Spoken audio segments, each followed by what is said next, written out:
Race fans, it is a beautiful day in the state of Florida. It is a beautiful time to go racing, and that is just what we are ready to do here at the Orlando Kart Center for the Florida Winter Tour for ROK Cup. DJ Clark here joining you up in the commentary booth alongside my good buddy Jason Ewers here. We are ready to be able to bring you through all of the action today. Heat Racing 1 getting ready to get going. We've got a full slate of action. Karts have gone out and qualified, and it's about time to get these karts out on track and put your metal where the mouth is. Oh, absolutely. Yeah, it's a beautiful 1 mile circuit here.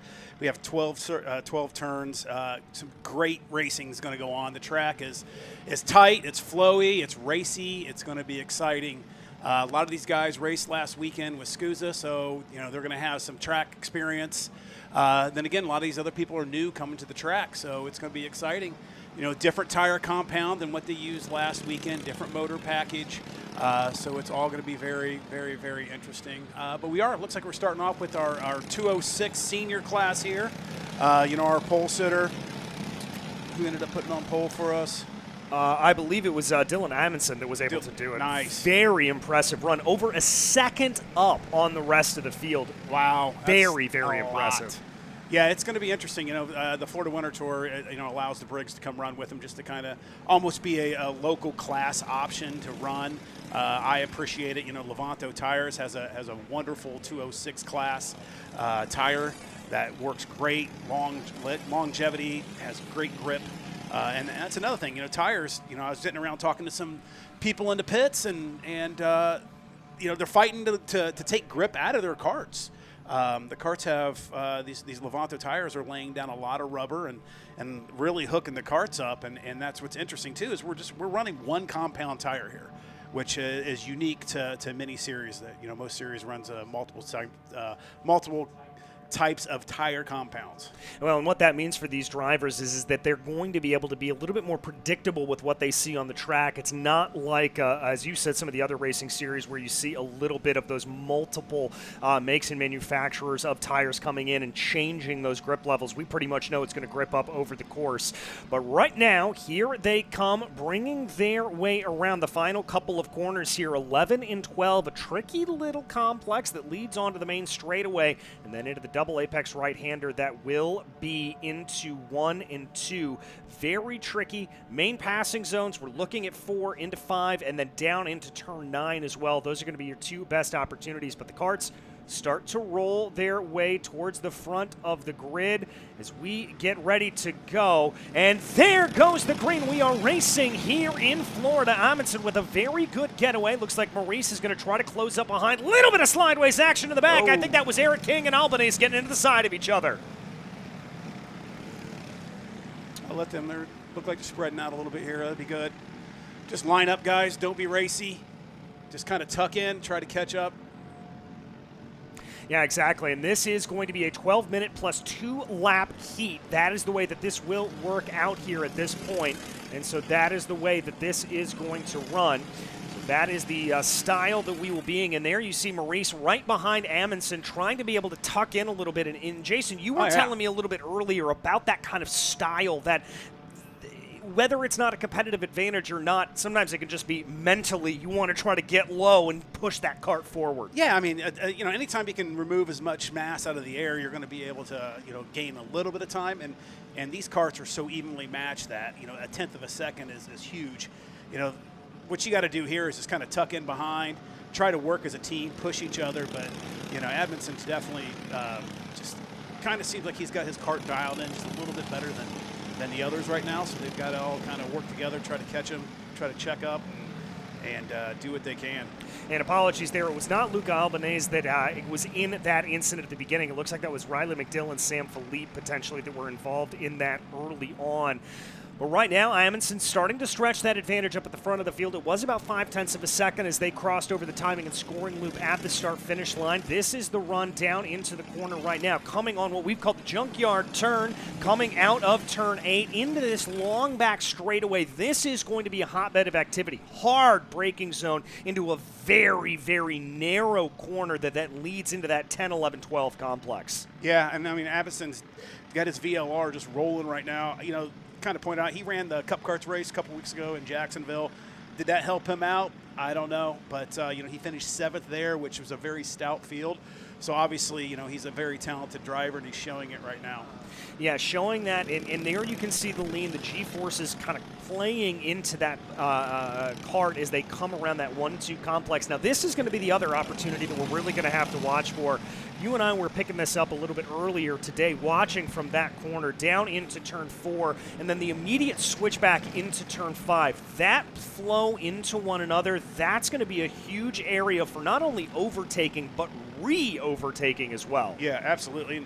And I don't know if you can see it on the video feed here, but there's a nice little bump before you're entering 4 on the outside. So some of the drivers got to navigate that, because it does upset the karts quite a bit if you watch them. Just kind of keep an eye on their hands. You can see how much it upsets, and it's right at the braking zone. So that makes it interesting, too, especially if a kart gets on the inside of you and you have to push the other kart up the track a little bit. They're going to hit that bump. Well, and when we were looking at it earlier, it actually looked like there was another bump off to the inside of the track as well. It kind of crests in the middle as you would normally see a traditional road crown a little bit. And so I think that standard line is going to be a little bit farther drivers right in the middle of the track. We'll see if we can watch it here as Amundsen comes on through. It's right about there. There you can see it, that little skip that he took down into that braking zone. That's going to be a big area to watch out for, and I think when we get up into the GP and the VLR series, we're going to see some action down into that turn 4. Yeah, and as more rubber gets laid down, that bump just becomes more amplified every single time. So that'll be something to watch for later today and tomorrow and as the weekend progresses. Yeah, that will be something to watch out for. Something, though, I'll tell you what, Dylan Amundsen not having to watch out for, that's what's behind him right now.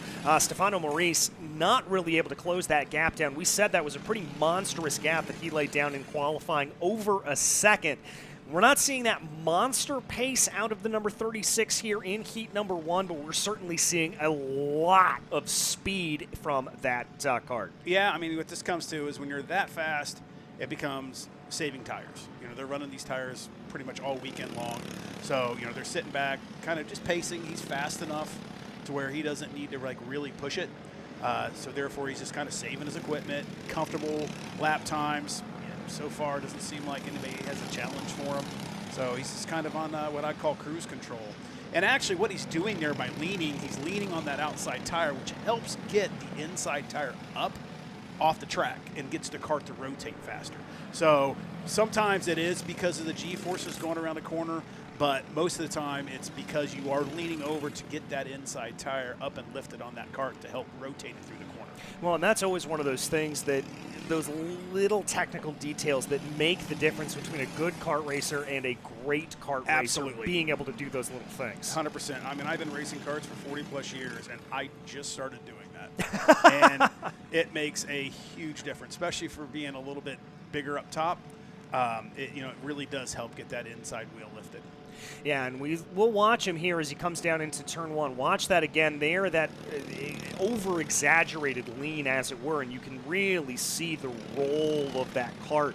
You're exactly right. It's helping it out. Now coming down into turn 4, under 6.5 minutes left to go. The gap now 4.3 seconds. This is domination from Dylan Amundsen. Just cruising. Like I say, he's got that VLR just rolling. I think TS Karting, Todd Spouty, is the guy behind VLR Karting. I'm sure that he's had some help with help setting up this chassis, but definitely, coming off of a great Cup Karts race, backing it up right here.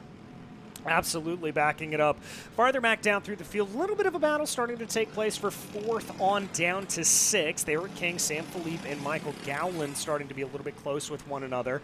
We're going to see what there are. It looks like we've got a kart officially out of the race. That's Blake Mash there. If you see off to camera left, you can see he is out of the kart. Not sure if that's a mechanical issue or if he was maybe involved in that incident. Also seeing a kart off in the background. That's going to be coming out of the infield section back into the rigmarole coming back through these corners. Yeah, it's like I said, it's a technical track. I walked it.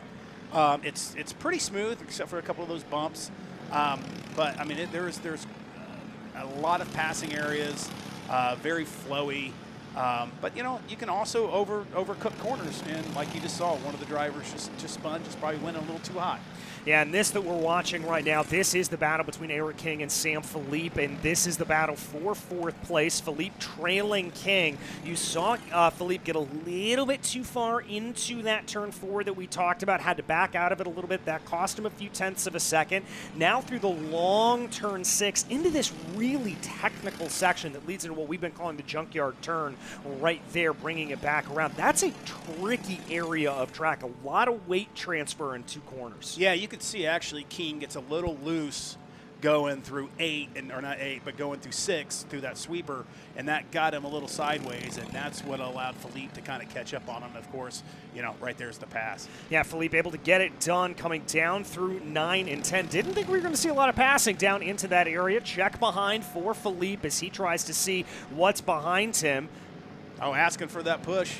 All right. Trying to get up to Albanese up into 3rd. So, that, I mean, the key to 206 racing, and I've raced enough at 206, is you're already thinking your pass 3 laps ahead, because it is a moment you can't lose your momentum because it will kill you. This is 100% a momentum engine, and the minute that you bog that motor down, you're going to start losing time, and when you lose time, you're going to start lose positions. Well, and you can see there from Sam Philippe looking behind him, I think begging for that bump that you were talking about. The gap was about 3 seconds as they crossed over the start-finish stripe, trying to be able to get back around on it here at this point, and he's just not getting that run that he needs. He's not really getting that approach, and he's just begging for a little bit more to try to get everything up and to go. Yeah, I'm just looking here to see what our fast lap times are. So, yeah, Amundsen's at the 105.2. I mean, he is definitely, you know, over a second and a half faster, a little over a second faster than Maurice. But I was trying to see if Philippe is actually closing in. He is, you know, almost a second faster, half second faster than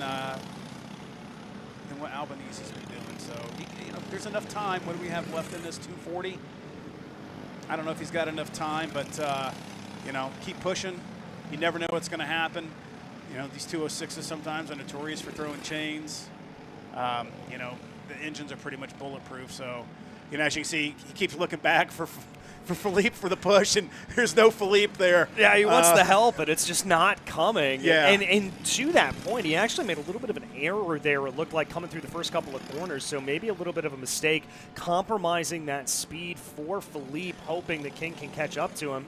King looks like he's a little bit better on that back straightaway, certainly closed the gap down to about a kart length. Yeah, absolutely. Let's see here. Yeah, he definitely did close down a bit. It looks like, you know, King is I don't know if it's because he's geared a little bit different, but it looks like to the tight sections a little bit, King loses a little bit, as you can see right there, but then he picks up going down that straightaway. So it's probably gearing. Gearing is huge for these 206s. You know, one tooth makes a massive difference on your lap times. Yeah, it does. And now as they come out of turn number 3 onto that straightaway, there you can see, and once again, coming through that kind of tight, twisty section, you see the gap start to expand. They get onto that loud pedal, and King is able to close that gap a little bit more. Philippe on that last lap, though, still half a second faster than Luca Albanese as they try to close that down. Or is that, excuse me, that's last lap time, yeah. He's closing it down. I mean, it's, what's the gap now? 2? Yeah, it's about 2 seconds. 2.5.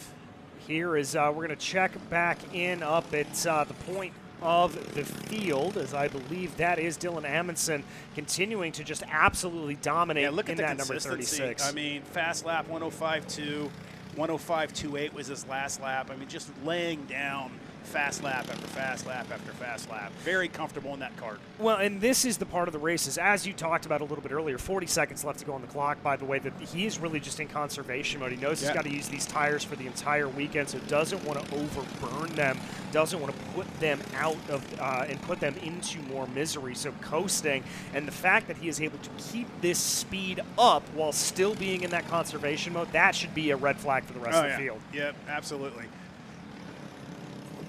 15 seconds left.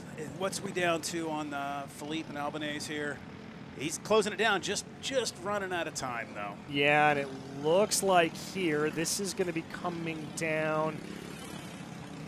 they come out onto the main straightaway. That's going to be just enough time. No. 2 laps to go. 2 laps to go. There it is. Remember, it is 12 minutes plus 2 laps. So that was actually my fault. I was ready for the flag to fly. I'm too used to GT racing. You're coming at this point. I'm ready for that to come out. But yeah, we've got 2 laps here. That just as a I ran some organizations, and having that plus 2 laps really allows you to dial in your schedule throughout the weekend. Everyone always asks why you're doing time plus 2. Well, it's because we know roughly what the lap times are going to be, and we can set schedules based off of that. And then that plus 2 kind of gives us that buffer if we make any errors. So, the ROK Cup team here has done an amazing job putting on an event. We've got, I was looking at the entry list today. We've got people from China and Brazil and, all over this country here in, one of our races. I'm just looking to see Panama, Croatia. It's fantastic. I love to see it. Karting is a world passion, and I just absolutely love seeing the different flags that we have flying here as racers. Well, and speaking of flags that are flying, the white flag in the air for Dylan Amundsen. 1 lap to go here for that number 36 Kart.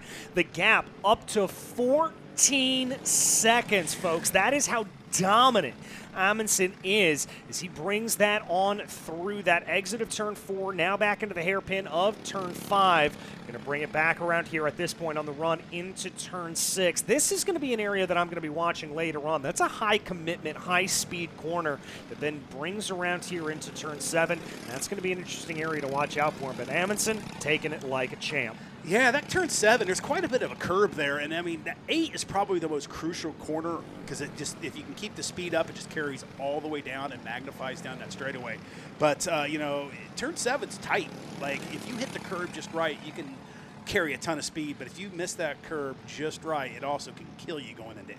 Yeah, it certainly can, but Amundsen, as we've said, has had absolutely none of those problems over the course of this run and comes onto the main straightaway, checkered flag in the air, and it is victory, and it is dominance for Dylan Amundsen. Yep, the Maurice 2nd, Philippe 3rd, King 4th, McDill 5th, Gowan 6th, Albanese 7th, and Mash, I think, fell out, correct?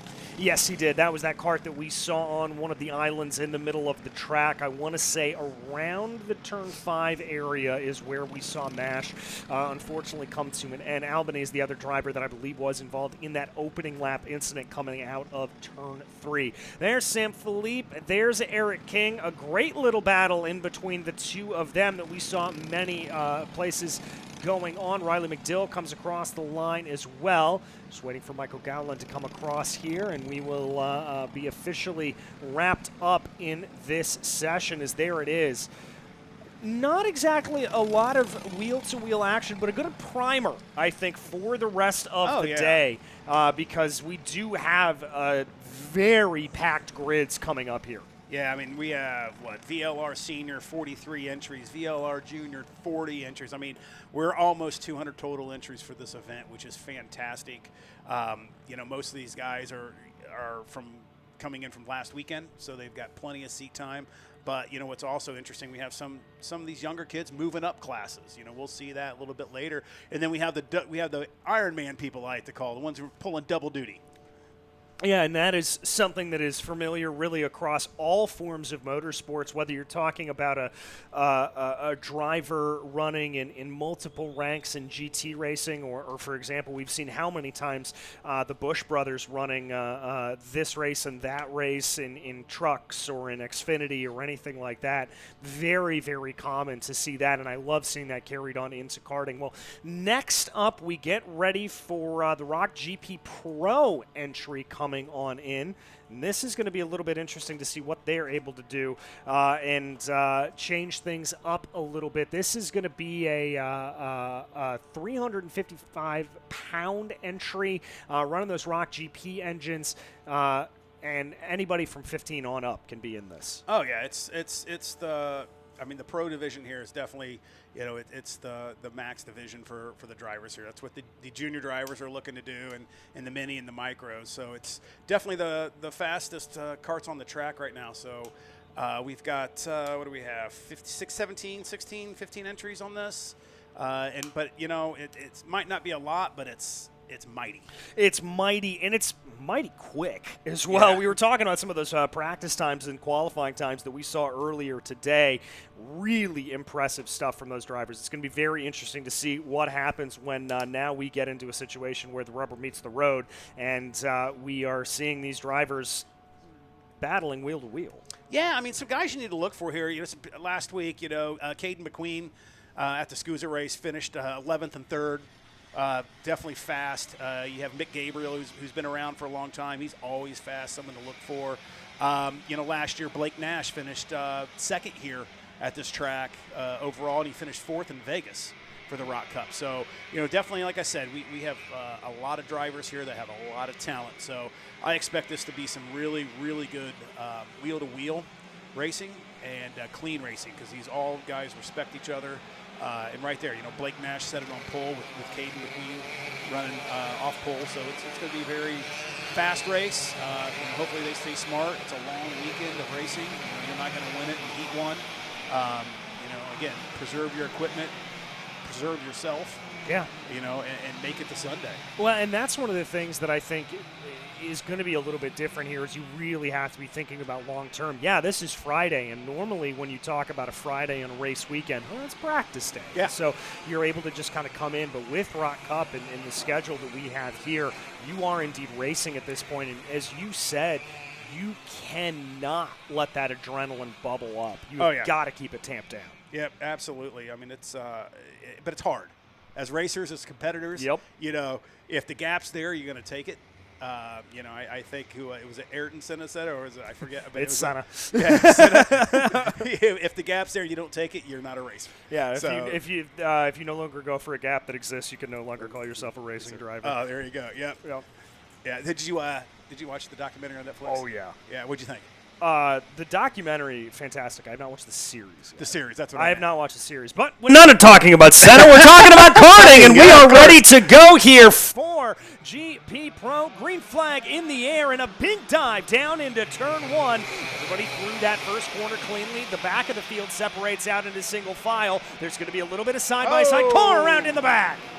Who is that? Looks like that. Kart 333. That's the triple three Monday there. Lawyer. Yeah, Monday Lawyer. Not sure exactly what happened. Just got a little bit hung up in that. But Blake Nash continues to lead at the front of this field. But look at this battle between Caden McQueen, Diego Ardiles, everybody trying to sort themselves out a little bit. But now, as they came out of turn 8, the junkyard turn, it looks like Nash has got a lead. Yeah, absolutely.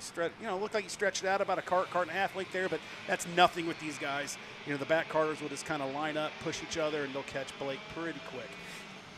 Yeah, they certainly will. I'm keeping my eye on that battle, maybe between Nicholas Fuca and Diego Ardiles. That could be a good battle for fourth. Maybe a little bit of a poke out into line. Blake Nash going to be holding that in. Excuse me, Fuca has actually fallen back into 5th place. That's Lucas Manji in 4th that is hanging on. But Blake Nash really starting to press that advantage here. Oh, one cart going a little bit wide down into turn 4. Yeah, Blake is stretching it out.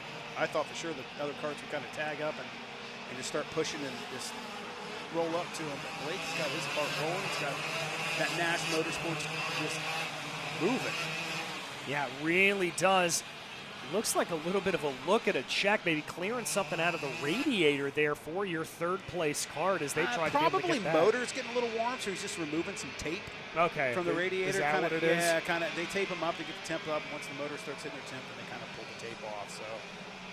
All right, so they'll get that, and as they come back across the start-finish line, 10 minutes left to go in the race. A little bit of side-by-side farther back in the field as they try to sort themselves together, and it looks like here at this point that second-place cart starting to close down a little bit on Blake Nash, but it just looks like, especially through this 4-5 complex, Nash has that cart dialed in. It's rotating through the corners very well. It's interesting, though. It's as a leader, it's so difficult to kind of gauge. It's so much easier to chase someone and catch them than be out on your own, because you just don't have that gauge. So you always push harder when you're behind somebody. So the hardest thing to ever do is lead a race. It really is, and you've got to be making sure that you know exactly how to be able to lead it. You don't want to be a little bit too crazy about anything. You want to keep it all together as much as possible. Let's see what they're able to do here. They come back onto that main straightaway one more time. Here they go. Moving along. Not seeing any moves here at this point. Yeah, Caden's definitely closing in. Oh, definitely right there. Look at that. Caden just set the fastest lap of the race, too, at 3:08. All right, so Caden McQueen starting to close on in here, only about 0.3 of a second behind as they cross the line. And now Caden McQueen, I would say, is in full attack mode as they come through the junkyard turn. Oh, coming down that long stretch. If he's smart, he just kind of tucks in and just waits. Plenty of racing left. We have a little over 8 minutes left in this race, plus the 2. So tons of time. Yeah, plenty of time here for them to be able to close on in, as this is going to continue along right now. Really pushing that close on in. This is where the battle is. If I'm Diego Ardiles here at this point, I'm keeping my eye on this. This looks pretty promising for him, especially if these two start to battle. That's really going to slow things down. Well, also what you need to keep an eye on is that bump that's starting to get created off of turn 3, that dip on the exit. It's starting to get dug out. I just saw a couple cars just hit it and really kind of buck the rear of the cart, so you need to keep an eye on that. Well, and that's what we've seen, the incidents on the opening 2 laps for the past 2 events. That has been where that incident has been. Everybody coming out and running over that, running into a little bit of trouble. And there you see, you and I were talking about this a little bit before, that tuck hop, it in. the hop that these drivers are doing, trying to get those carts up to speed. It looks like Nash is starting to, pace it out a little bit more. McQueen.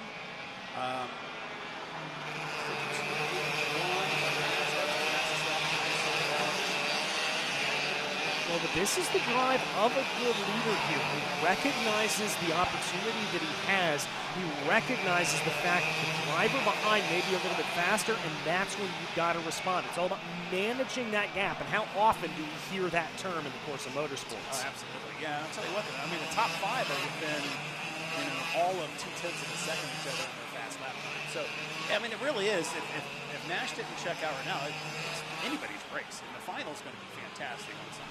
Yeah, it's going to be absolutely amazing. And just as you were talking about in that 306 race, or 206 race, excuse me, we should also mention the fact that these tires also have to last the entire time. So it definitely is a situation where you've got to be watching your stuff. You can't burn them out too much.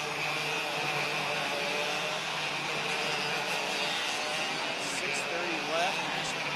He's got control, like you said. So he reacted, McQueen was pushing him a little bit. It's like, I got a little bit more for him. Yeah, he's got a little bit more to be able to try, I think, to hold into the tank. As you see them come down through that 7-8 complex into the junkyard turn. Get on the loud pedal here. Maybe a little bit of a battle starting to form there behind in 4th place between Nicholas Fuka and Nanji. That looks a little close in the back. Yeah, I'm actually a little surprised that Fuka, those guys, that top 5 is checked out kind of like they have from the rest of the field. Qualifying times are not too far off from each other, but, when you're smart racers like these guys are doing, you're not really battling. You're just kind of sitting there learning time, lining yourself up, just trying to get yourself checked out. Yeah, that's really the key is we take a look there. This is that battle between Nanji and Fuka. Fuka chasing him down right now. Thought about a little bit of a move into turn 4, but not quite close enough to be able to pull it off. And once again, this is the sign of a true driver. It's not that all-out, all-aggressive, all-attack all the time. It's patience. Yep, and I see Blake just went, Nash just went purple again with the 52.6. Really moving here. And I'm impressed in this race just how much of a spread out we are seeing from these top 5. Javier Suarez, William Bouthier falling back a little bit. They're about 2 seconds off the back of Fuka, and that's starting to be more and more apparent. Let's keep our eyes up front there as Blake Nash continues to pull away. Now that gap bordering on a second between himself and Caden McQueen.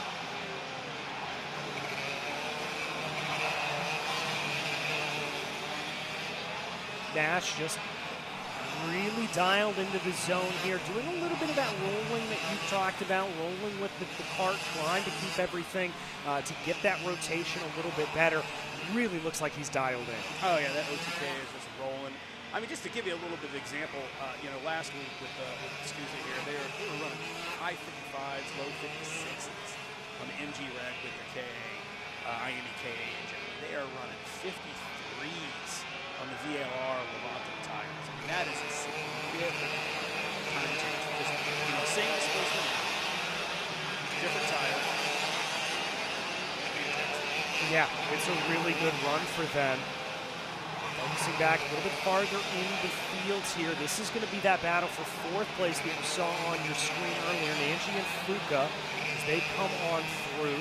Nash starting to pull away even more. 1.15 that gap. I think where we've got to keep our eyes here is that battle for P4. Absolutely. I think Blake's got this completely under control. I mean, he's just, look at the lap times, the consistency. 52.6 is his fast, 52.66 was his last lap. Just very comfortable in the cart, just laying down fast lap after fast lap. Yeah, I mean, it looks like he really has no problem to be able to try to hold this in. It's calm, cool, and collected. It's exactly what you want to tell a racing driver to be doing. It's really an impressive run.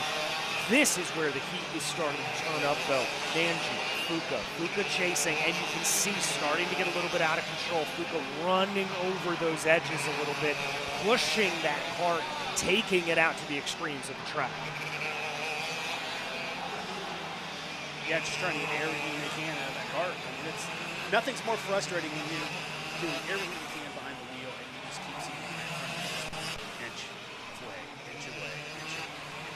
And as a racer, you're always gauging the guy in front of you. You're always marking where they're at, and once they're out of sight, the frustration just gets to you, and then that's what causes you to kind of just overdrive. And when you start overdriving the karts, that's when you start losing speed. There's a great story about Jackie Stewart that I always love to tell when you're in a position like this, that he was up in the lead of the race by multiple seconds, much as we see Caden McLean or Blake Nash being in here at this point, and his team told him to slow down a little bit, let the race come to him, and by slowing down and not attacking the corners as much, he actually sped up on the circuit, and his team was angry at him. I think he was driving for Tyrrell at the time, and they were saying, "What are you doing, Jackie?" And he said, "No, I'm doing this right. I'm trying to back off, but I'm going faster." Yeah, absolutely. Sometimes slower is faster. It's interesting. Yeah, I mean, Caden's got that energy cart just flying as well. Blake, the Tony kart, they got that thing dialed in. The interesting thing is, I don't think Nash ran last week at the Florida Tour. I think he was off. No, he did not, but when we were here last time for the ROK Cup for the Florida Winter Tour, he had a pair of top 10s and indeed a podium finish as well. Yeah, second year last year. He knows this track. He's very, very good about it. He knows how to be able to maximize the points. And he knows the engine. I mean, 4th at Vegas for the ROK Cup. I mean, that was a very stout field. He finished the top 5 there. That's a good accomplishment. Yeah, it really is a good accomplishment, something to be able to hang your hat on as we tick down under a minute left to go. Again, this is 12 minutes plus 2 laps for these karts, so there's a little bit more time to be able to drag out around here, but we'll have to see what happens as we continue to watch that battle. Nanji and Fuka right there, and look at this. They're starting to close down a little bit on Diego Ardiles. Yes. Let's check their lap times here, so we're coming down. Benji is what? 315, 317, 3, so they're just a couple of tenths apart from each other. Went wide right there. Oh, did the curve hop. Got those sideways with the bump. Yeah, that's exactly what we were talking about earlier. Like, that is such a gnarly little section right there that just miss it barely and you see what happens. And that gap that he minimized now is right back to where it was at one time. And that's driving on that ragged edge. Yeah. That's pushing it over the line, and that's exactly what you saw Nicholas Fuka just do. He had that run on him because Nanji got a little squirrely, got the cart moving sideways, killed his momentum. I think he just smelled blood in the water, and he was just after it. And there's that little wheel hop, trying to get the cart to get up and go a little bit more, not fully successful to be able to do it. He is definitely losing a little bit of time, but I'd also be a little bit worried here if I'm Diego Ardillas. And indeed, Ardillas worried as you just saw him check behind. Yeah, so he's thinking the same thing I am here at this point. I mean, they are. Ardillas is definitely faster than they are right now, but you're still worried about it. Just kind of keep it in check. Do I need to push a little harder? We got 2 laps to go.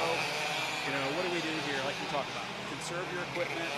It doesn't matter if you win by 15 seconds or if you win by 2 seconds. Win is a win. Third place is a third place.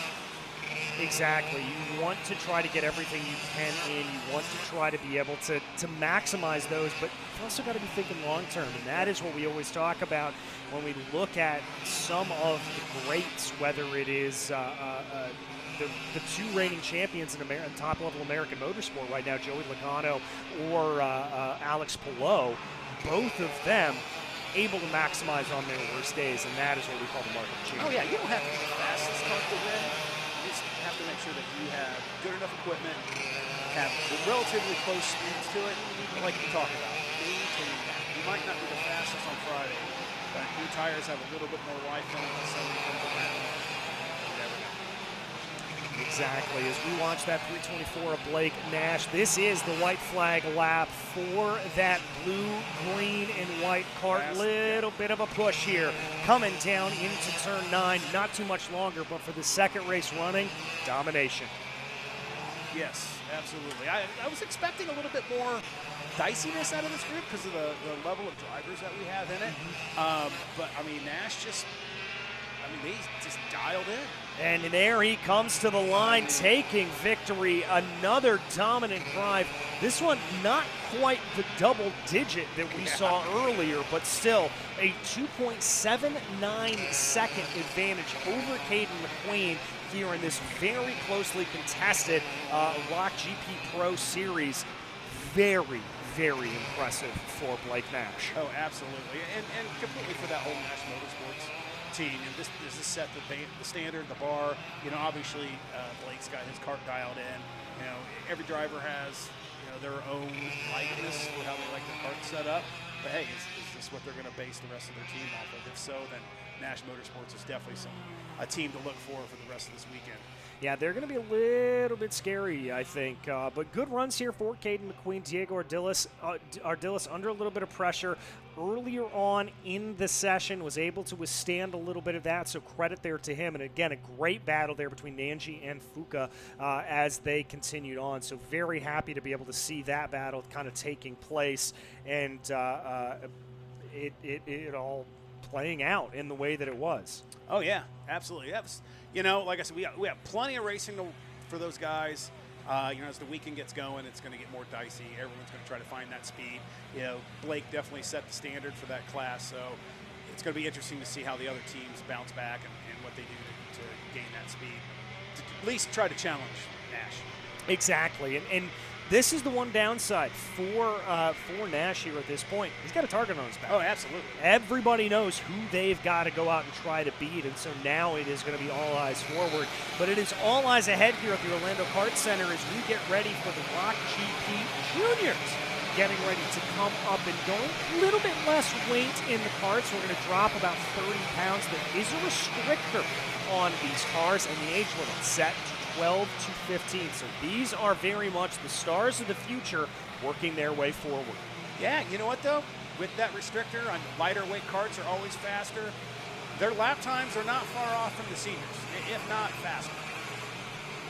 Yeah, it was very, very impressive. Alexander Venchev, your leader here, your pole sitter, he's the one in that silver and pink machine weaving his way down the backward straightaway. Edward Kennedy and Matthias Ramallo, also your top 3, Nathan Dupuis and Sarah Bradley.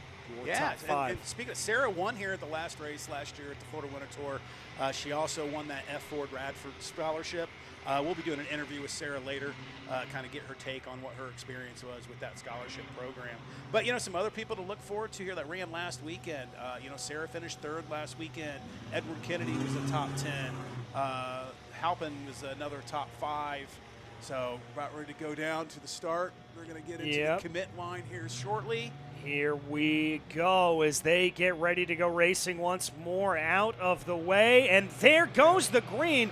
That's a heavy amount of smoke coming out of back a couple of those carts as we go down 2-3 wide down into turn 1.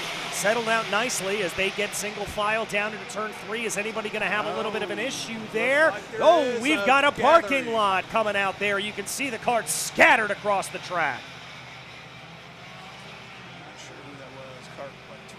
I think that's the 219 potentially. I think that's Roman Doria. Yeah, so multiple carts involved in that incident. A very, very unfortunate play there for them, and that's obviously going to get things back out and around. But looks like we are not having a yellow flag being displayed, so we are racing at full tilt here until we at least get around to that section. Oh, absolutely. Looks like Vanchep is still leading. Couple check out Edward Kennedy. They're right there next to each other. So this is going to be, are they going to team up? Just kind of want to roll together like we talked about before, not fight. Just kind of roll with that teammates. Let's see here. 55.96. Fastest lap of the race so far. Tire is just starting to get heat in them. A little bit of action there down into turn 3. That's going to be for that third place position with Romalo, Bradley, and Kostowski as they all try to sort themselves out. That's going to cause a little bit of a breakaway here for Dupuis, Kennedy, and Vanchep up at the lead of the field as they try to get themselves sorted back out and maybe try to build a little bit of a gap. But I think looking behind there, you saw Romalo trying to be able to hold out and keep that advantage away as that got very, very close coming down into turn number 9. That hasn't been the passing zone we really thought it would. I think that junkyard turn that we've talked about, turn 8, slowing carts down just a little bit too much to really get that run. But keep an eye on this. Here comes Kennedy, looking very strong in the back of Vanchep, and now it's Sarah Bradley, actually, excuse me, and it's not Romalo. That is Bradley that has moved up into P4, so she's the one leading that second pack. Oh, absolutely, yeah.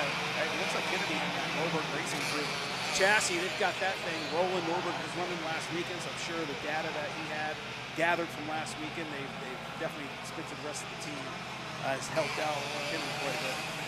Yeah, Kennedy doing a good job just keeping that gap minimalized. Dupuis kind of holding in the background and a little bit of no man's land there and an island unto himself. Sarah Bradley trying to close that gap. Battle going on behind between Romalo and Kostowski as they tried to sort themselves out. We keep focused on the leaders here at this point as this is the battle to keep an eye on. Kennedy just stalking behind his prey in the 206. Absolutely, yeah, but Bradley is all over Dupuis right now, so we're going to see what happens there. And are they holding up Bradley? Bradley just dropped down on Romalo. So those cars are all battling back there, which is never good if you're trying to catch the group. No, you never want to be battling. You want to be just focusing on putting down your fastest laps if at all possible. Kennedy right now, this is down through the section that has really separated the fields out down into 6, 7, and 8. The junkyard turn, they come out onto the back straightaway. Wide runs there. Looks like a little bit of bumps on the exit of the corner. That's starting to be a little bit of a problem for these carts. Are we going to see any dives down into turn 9? Doesn't look like it. Yeah, absolutely. Kennedy's definitely the fastest car on the track right now with a 54.3 that last lap. And as you can tell, closing in, and I won't be surprised if there's not going to be a pass attempt here shortly. Maybe ran a little bit wide on the exit there of turn number 12, but still keeps things together, almost giving him a bump down the main straightaway. Here they go. This is the prime overtaking opportunity out of turn 3. Big hop of the curve there for that 269 of Edward Kennedy. Not able to keep it together and not able to get the move done into 4. Nothing again into 5 as they continue on another circuit.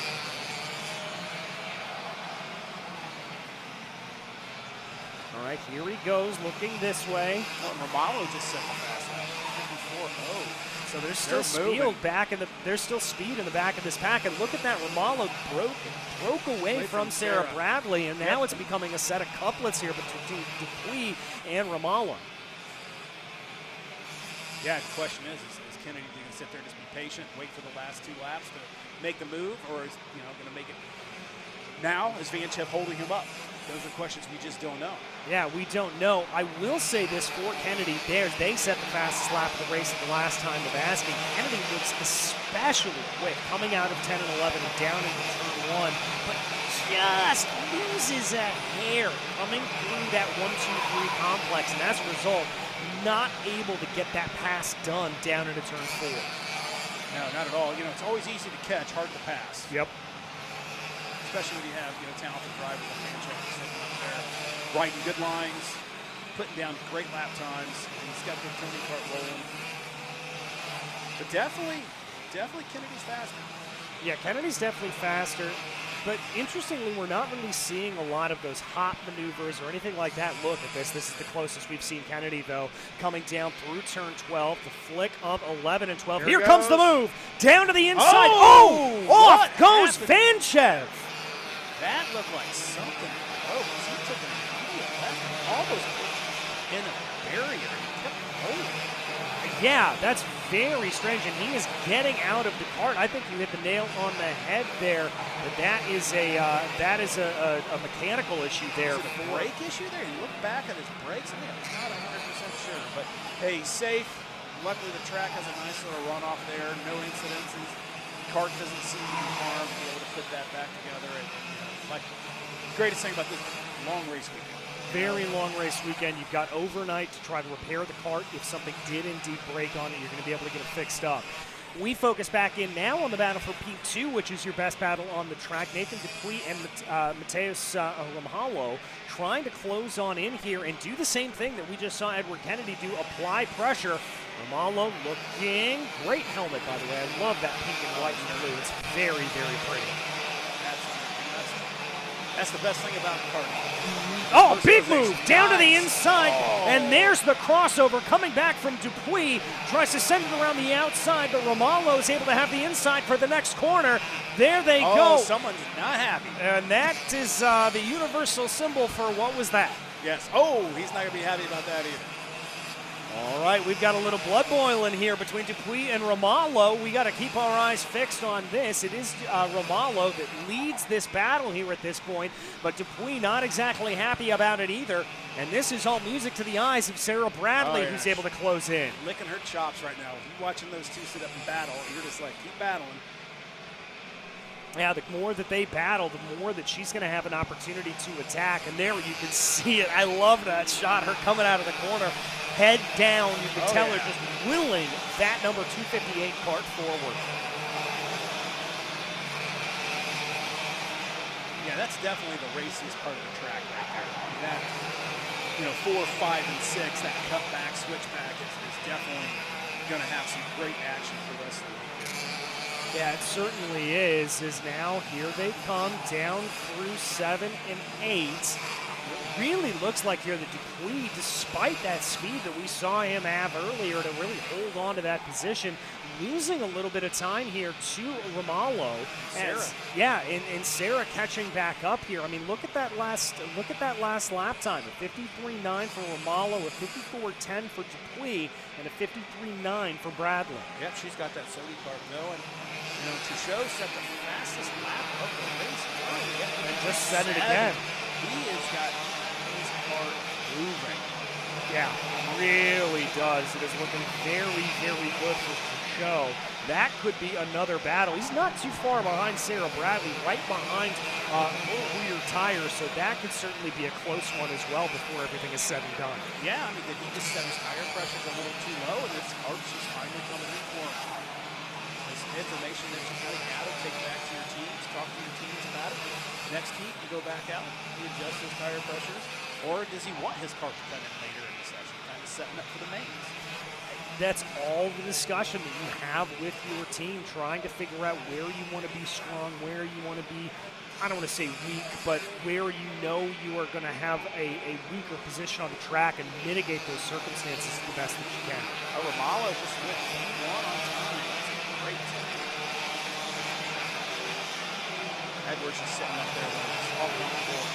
Built that comfort, that lap up there, and then, you know, when Fanchev went off, just kind of that sigh of relief. Yeah, I've got this under control. Just don't make any mistakes. Drive consistent, smooth laps, and you're going to come away with Exactly. You're going to come away with that victory if you can keep it together. Still about 2 minutes and 20 seconds left on the clock, plus those added 2 laps so about that 4 we do minutes. have. Yep. That's a long time. That's longer than 4 minutes on a treadmill. As someone who's out of shape, I don't think there's anything longer than 4 minutes on a treadmill, but nevertheless. All right, this is starting to get interesting because now it's Dupuis, Bradley, and Truchot. Kostowski just made a pass for P6, but I'd call this a full three-car battle back for the final podium position. And they're just pushing harder and harder. I'm not sure if Sarah's even realizing, they're closing that fast. Yeah, I mean, it very well could be.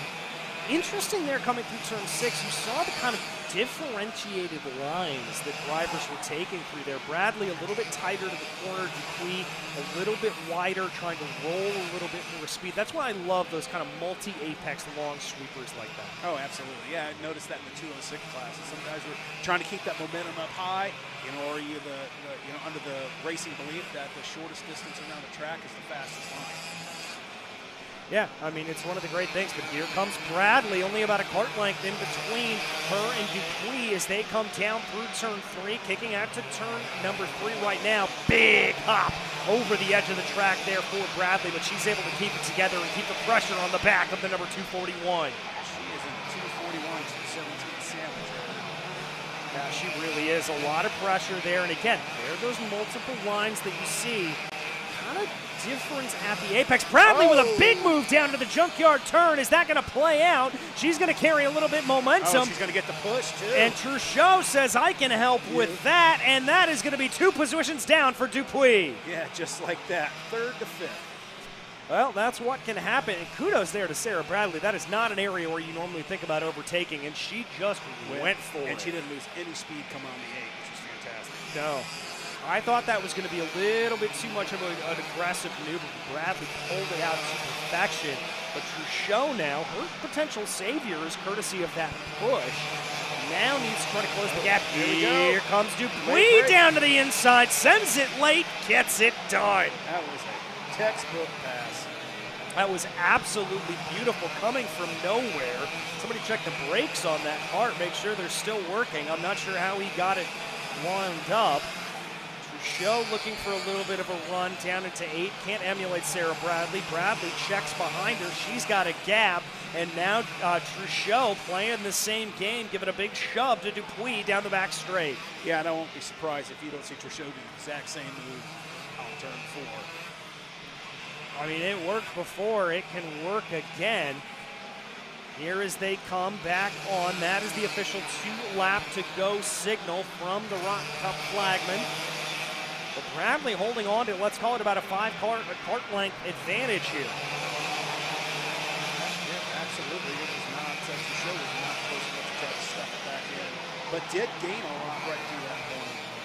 Yeah, Truchot waiting to see there in 5th place if Truchot's going to be able to give a little bit of a bump up here again to Dupuis to try to get that maneuver. It really looks like Truchot's got a great line here through turn 8. Just able to carry good speed. A little bit too far back, though, at this point. Not going to be able to close up to the back of that number 241 of Dupuis. Yeah, and as we're doing this, we've kind of negligent the 1 and 2, Kennedy and Ramallo. They've just kind of checked out on everybody. They've got their carts just rolling really, really well. And, it's hard to come back and talk to your team and say, yeah. What do you do? Well, at this point, they've only got to worry about how the kart's doing for another 1 lap because the white flag is in the air for your leader, Edward Kennedy. This battle back for the final podium position currently belongs to Sarah Bradley, but it doesn't look like she has any intention of letting it go. There is your leader, the 269 of Edward Kennedy. Ramallo did put on a little bit of a charge there at the end. You can see the 2 of them on your screen, but in the end, it just wasn't quite enough for him to close down on Kennedy. Kennedy comes out of turn 9, bringing it in to 10 and 11. The fast flicks to end the back straightaway. Yeah, I tell you, Kennedy did make it within 1 second. It was a lot more than that. Kennedy and Van Check were out there by themselves. So it's definitely either Kennedy was just sitting there just kind of in conservation mode, comfortable, not wanting to push it. or really did Romalo just pick it up? Yeah, well, one way or the other, the checkered flag has flown for your leaders, Edward Kennedy, Mateus Romalo, and Sarah Bradley. Your podium finishers to Queen Truchot, putting on an absolutely wonderful display for all of us involved. Really good racing action, truly coming in on the promise that we were given. Oh, yeah, absolutely. That was some of the best racing we've seen all day. I guarantee you we're going to see a lot more of that as the weekend progresses. Yeah, I think you're right about that. It's going to be really good to see what they're able to do, to be able to see how the action continues to play out. We've got still more coming at you. Yeah, ROK Micro's coming up now. Your ROK Micro classes, ages 7 to 10. Probably listening at home, looking at your little 7-year-old right now, going, how in the world would that kid come out here and drive a go-kart? Well, I'll tell you what. I wasn't doing it on the pavement. I was doing it on the dirt. But I was doing it a lot younger than that. Yeah, that's crazy. My dad forged my birth certificate, say I was 5 when I was really 4. Ran a street race in Pendleton, Indiana. There you go. Yeah, and I've been in a go-kart almost every year of my life. Yeah. So, yeah, and I will not tell you how many years that is. Lots of years. So, yeah, so interesting here. ROK Mini, they're running the ROK Mini engine, so it's a little bit restricted. This is interesting because they have a set gear ratio for this class. So that helps tuning a little bit. You don't have to sit there and guess on your gears. ROK sets that gear ratio for them, but you know what? Set gear ratio means close racing. Exactly. It's going to be very, very close racing. About 25 or so entries here is what I would say. There or thereabouts what we're going to be running with. Maybe closer a little bit to 27. Yeah, Dutch Retsbrook is definitely one to watch. He won one of the races last weekend. Last year, we ended up having, who's that? Francisco had a top 10 here. Jaden Francisco had a third place finish here. These kids, most of these kids ran ROK Vegas as well. You have Alvarez had a top 5 in Vegas. You had Liam Francisco had a top 10 out in Vegas. Gottschalk had a top 4. Alvarez Maderos had a top 3. So, a lot of fantastic, talented little kids in this race. Yeah, they really are. And, folks, if you are looking for the stars of the future, you found them.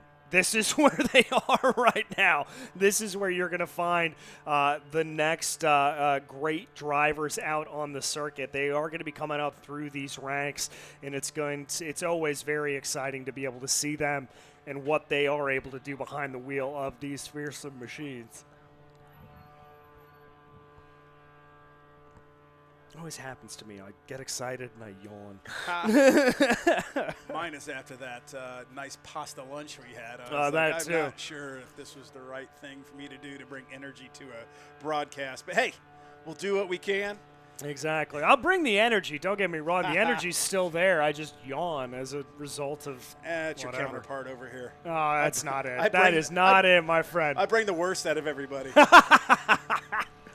No, you are all good. You are all good. It is a pleasure to be sharing the booth up here with you. You are a wealth of knowledge, and especially from somebody that comes from a little bit of a different perspective when it comes to racing. Very, very awesome to be able to hear. Yeah, I'm just looking through the entries here. It's so neat to see the different chassis that we have. You got Tony Karts, you got Burrell Arch, you have CRGs, you have Nitros, Kart Republics, Benix, Parolin, Sodis. I mean, almost every kart manufacturer is represented here, which is great because that means, there's not just one dominant chassis out there. Tony Kart always brings OTK, I guess I should say, always brings great chassis to every event. But as you can see, there's karts here. Bennick is great in these little micro mini chassis. Sodi karts coming around. They were here, huge for a long time, left, and now Sodi Kart USA is doing a great job of bringing them back and really kind of putting their stamp on that chassis brand for karting in the U.S.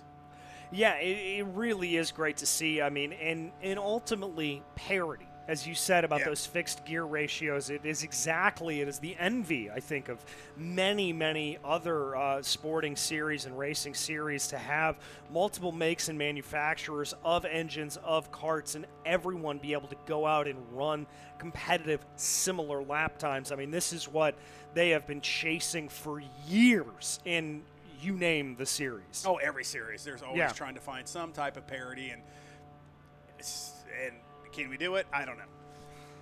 I look for, as close as we can, get 10 karts that are close in lap times. To me, that's parity. Right. Here we go. Karts start to come on the track, heading down that. About ready to head down to the junkyard turn, or out of the junkyard turn onto the main stretch. If you crash a cart right there, you can just jump that fence and go grab a starter for your 88 Ford any time of the day. Exactly. It's one of the great things here about the Orlando Kart Center that we absolutely love. But right now, everybody making their way on out, bringing around for that formation lap. Doing a little bit of weaving, making sure that there's plenty of heat in those tires, as we've been talking about a little bit earlier. But definitely, these karts might be a little bit slower, they may be a little bit smaller, but the action going to be just as good. Oh, yeah. The great thing about these kids, though, I've been around the sport so long, they'll be vicious with each other on the track. And then you go in the pits and they're throwing the football together, Yep. they're riding scooters together. There is such a family feel to karting. That's why I've just always have loved the sport and have been around it for as long as I've been around it. And have blessed to, we got a cart that's stalled over here on the backstretch. Oh, that's suboptimal. Oh, that is not good. Are we just going to send him around one more time, or we're just going to pull him off and say, good luck tomorrow? Yeah, I'm not I hate sure. to see that. Did we get a cart number on that? I did not get a car number on that, unfortunately.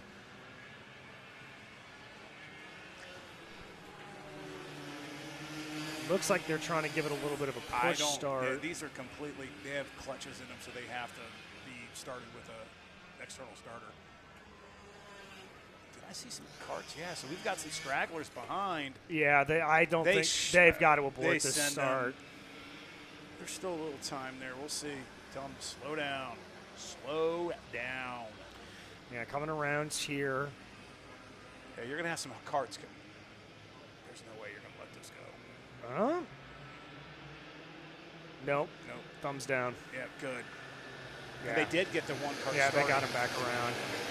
Dutch Westbrook, by the way, going to be leading this field around to the green. Mauro Nario. Yeah, and Gottschalk is going to be right behind him off the start.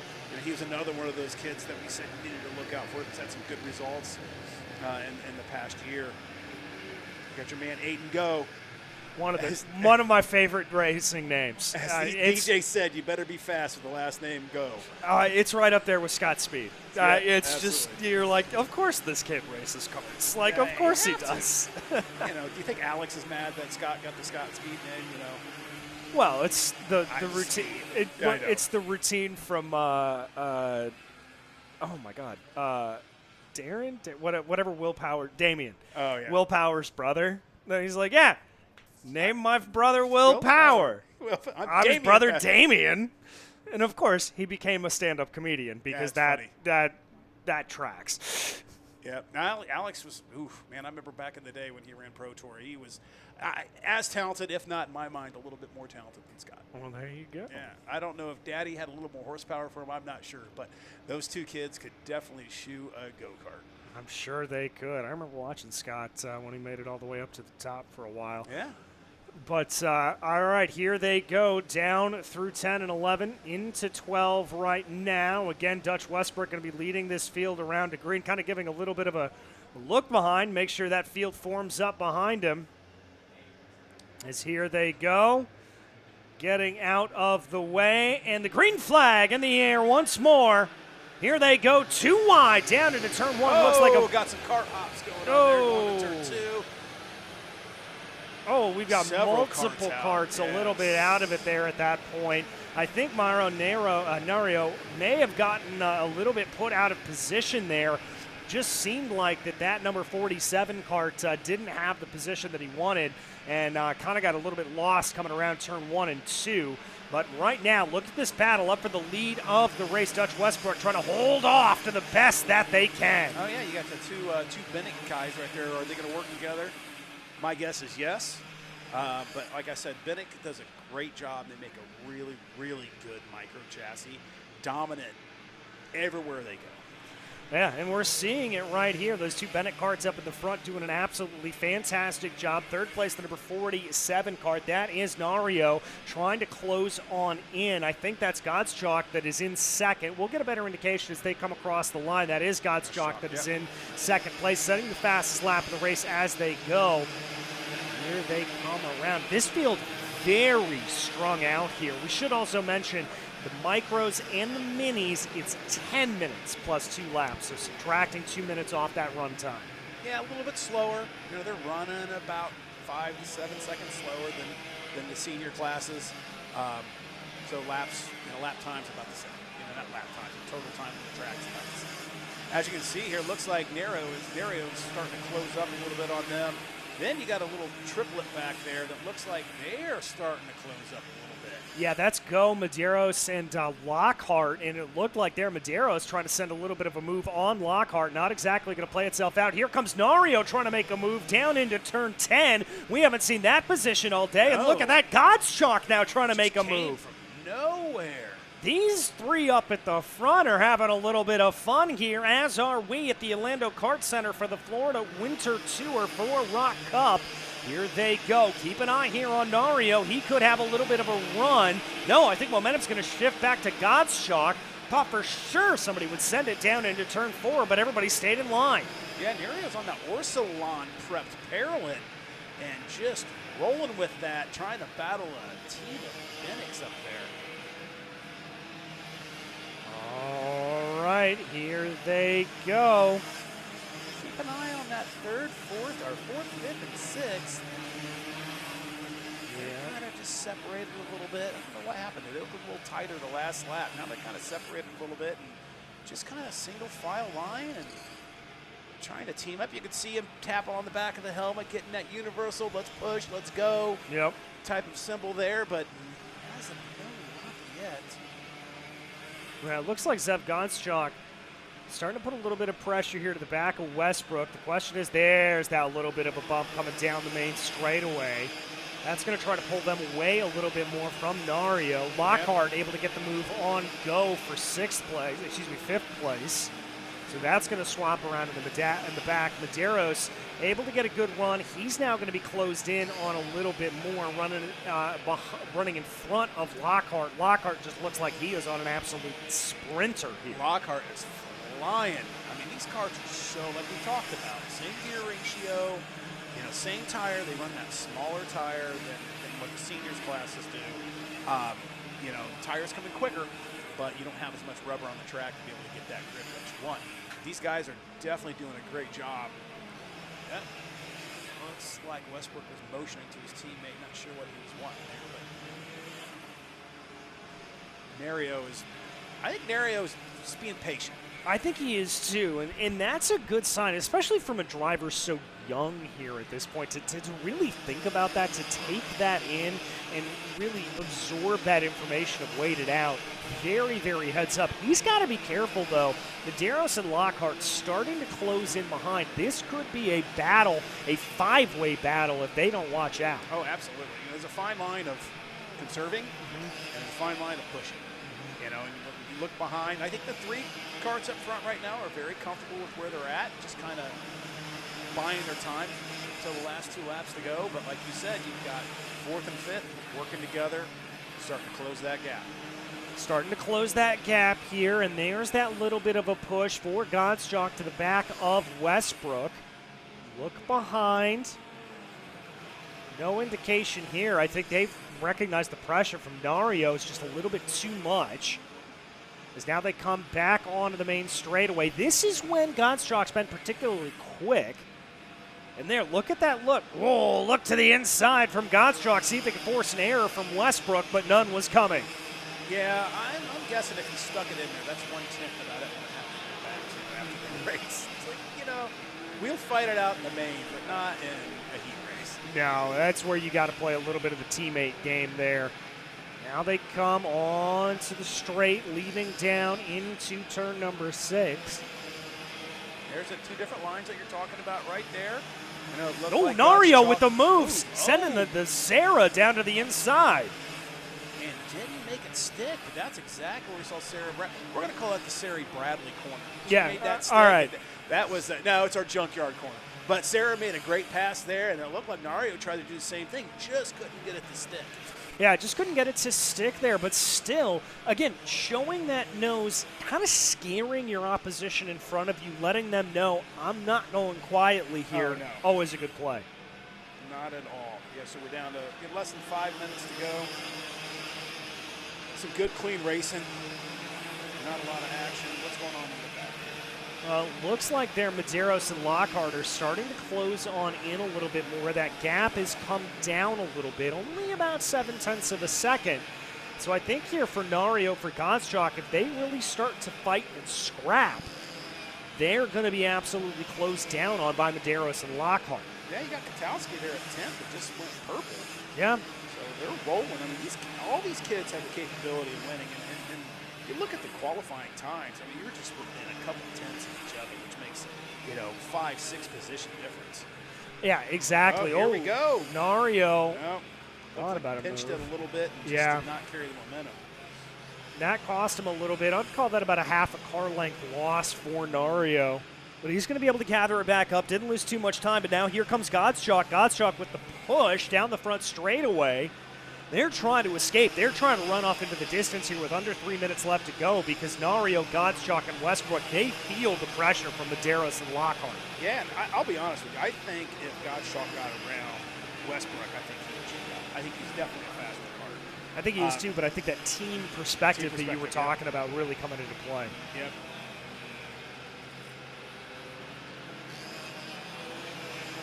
You're going to play football with.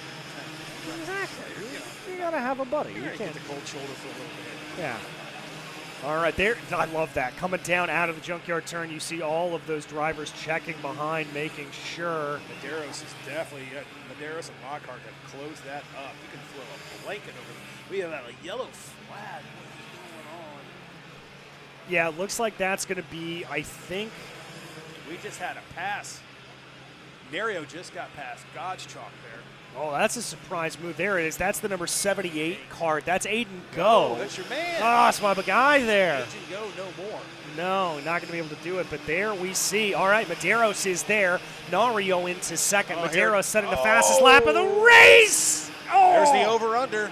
Beautiful move. Hold but it. the problem is that it comes back to favor Godsjock down into turn number 5. And Godsjock plays that to perfection. But look at the gap that has now caused in the breakaway for Westbrook and Nario. And this will tell us what Godsjock truly has. Yeah.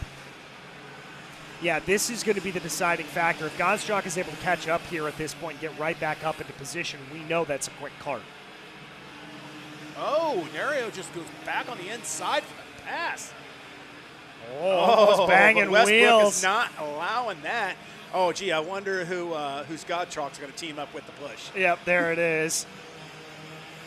Oh, but look at this. He may not get the chance as Medeiros gets a little aggressive. Now here comes Lockhart.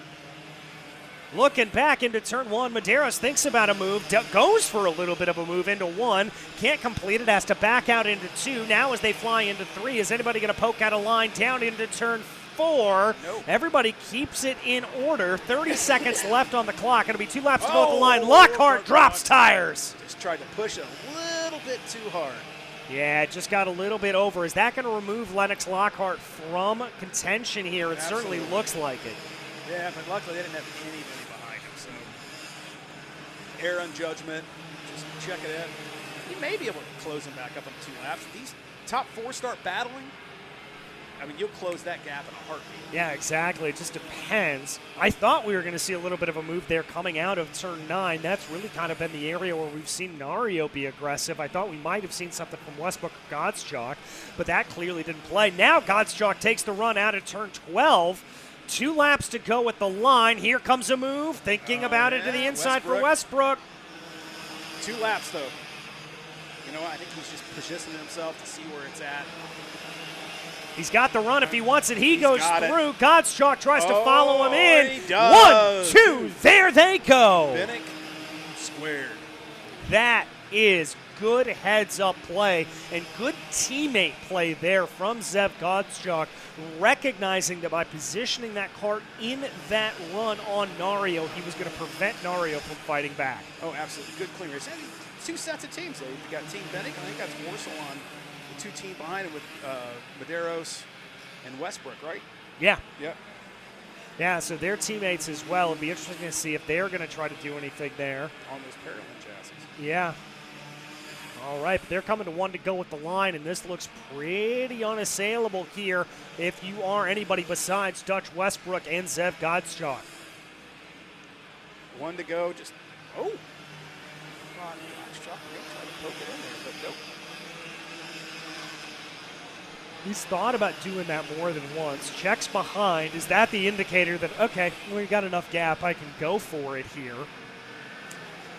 He's going to look down into turn 5, keeps it in line, thinks about a little bit of an over-under, but it doesn't play.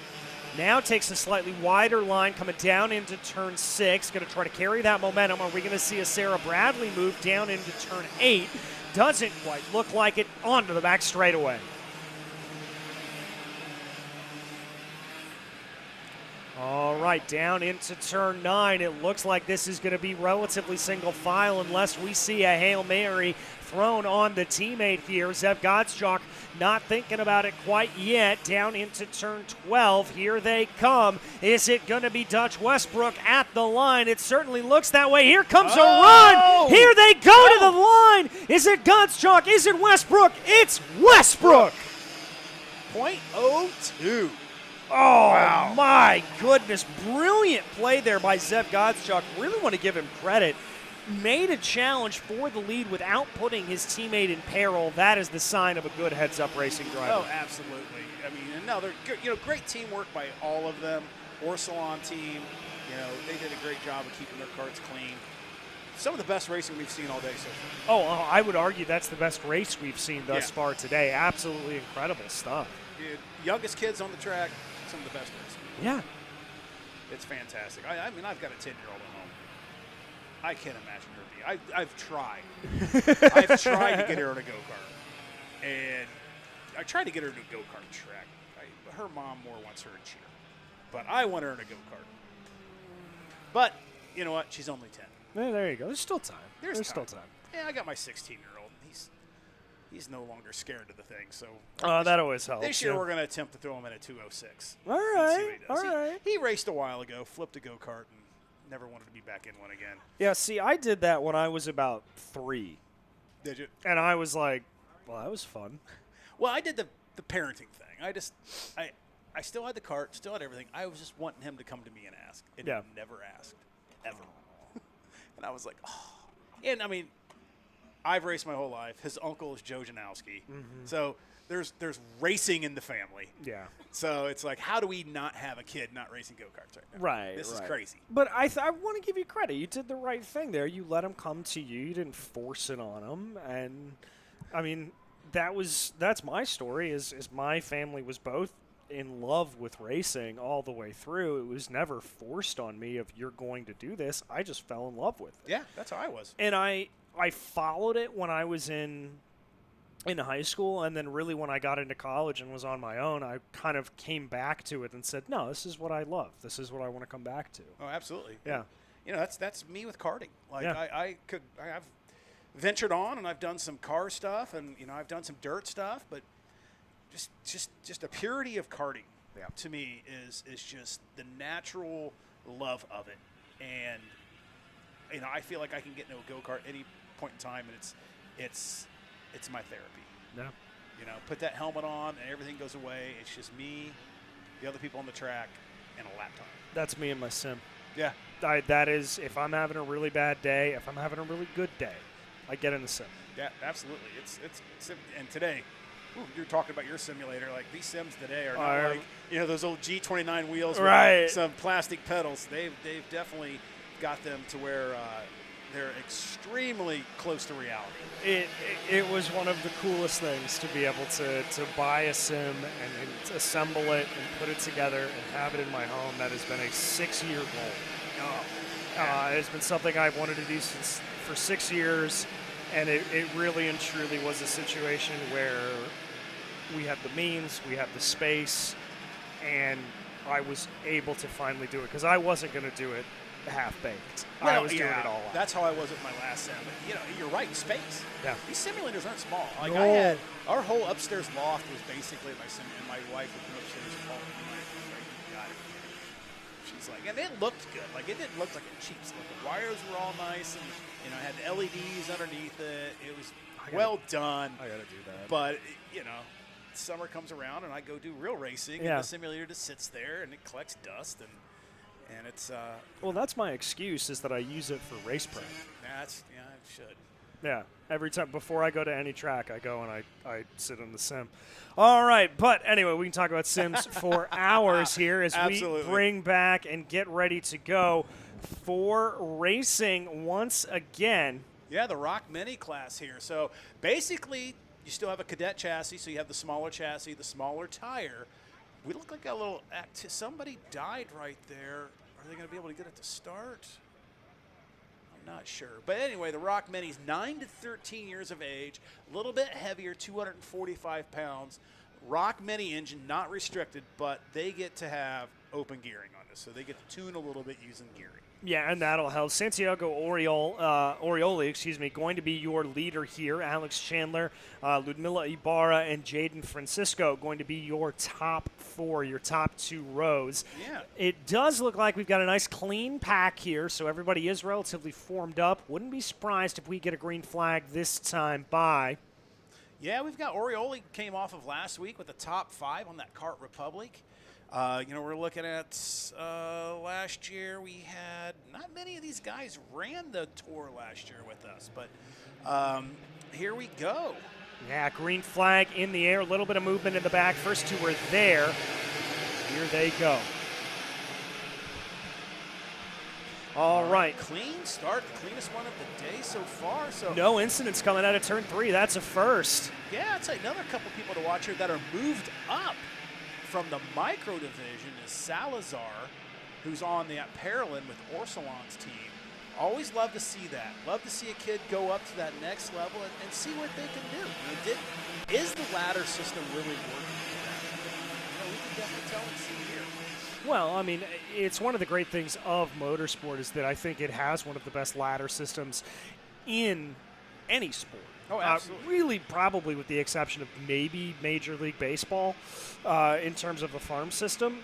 This is the most palpable one, though, that I will certainly give. But up at the front of the field here, we've got a little bit of a breakaway with Ibarra and Orioli, I believe, starting to break away from the front of this field a little bit away from Alex Chandler, who was able to move up. Jaden Francisco, Dominic Gaddis dropping down 2 positions, Cameron Johnson, and Colton Schinningberg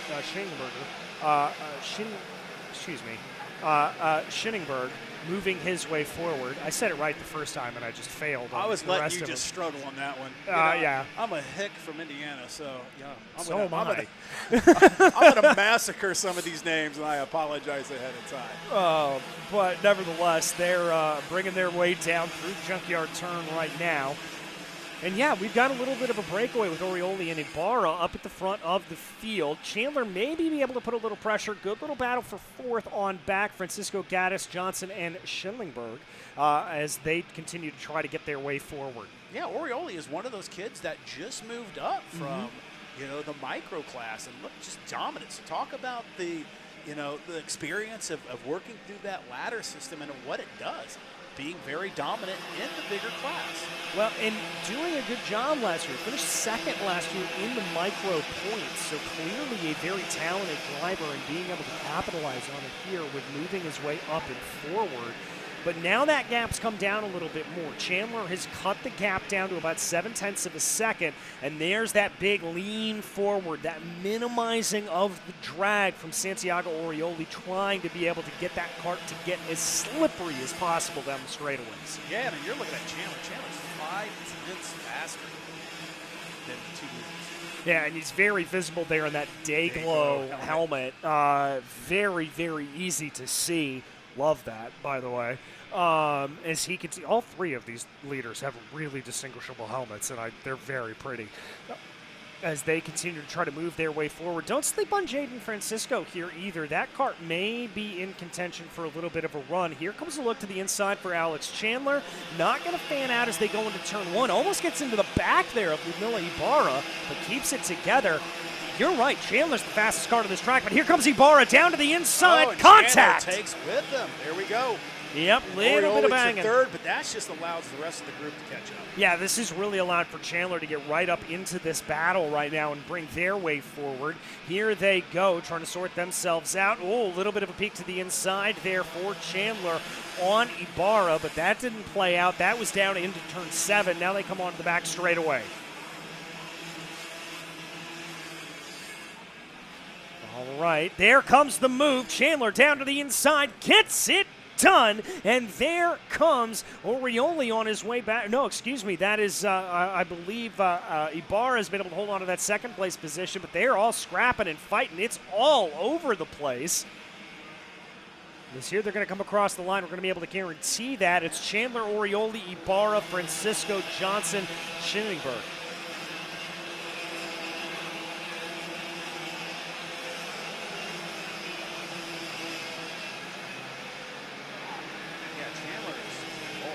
No information what cart he's even in, and he has no livery on that chassis either. I love the stealth mode. Yeah. You know. Well, he's running a great race here and doing a really, really good job of just keeping up pressure, keeping up everything onto the back here. This is going to be a 7-cart battle. Yeah. I mean, you're looking at 7th. Cameron Johnson just set fastest lap of the race, sitting at 5th. And those guys are just all working together, knowing that the only way they're going to catch the top 3 is to work together. Yeah, exactly. As now here comes Jaden Francisco, Cameron Johnson, Schillingberg, Gaddis. They're going to start to close on in. 3-cart breakaway right now, but it's certainly starting to close down a little bit more in that back run. Orioli now leads from Chandler. Francisco here as they bring their way out and around. Here comes a move from Chandler down to the inside of turn 4. Looking for the over-under is going to be Orioli. He's got the better line off of the corner. Now it's going to be Francisco trying to look, and they're going to be 3 wide on the exit of the corner. It's going to be a drag race for Orioli and Francisco as they try to sort themselves out coming down into turn 6. And it looks like Orioli's got it. Francisco and Chandler side by side. Chandler's going to be able to hold it out through the junkyard turn. Woo, that was an interesting set of run. This is craziness. Yeah, we thought the micro was a good race. This is definitely so far a race of the day. But we have Orioli just checking out on that Kart Republic. Yeah, I mean, he's up into the lead here at this point and really starting to dominate. And part of that is because of the battle that we're seeing between Chandler and Francisco. They're starting to sort themselves out and get locked into a battle, and that's really preventing them from closing down on your leader, Santiago Orioli.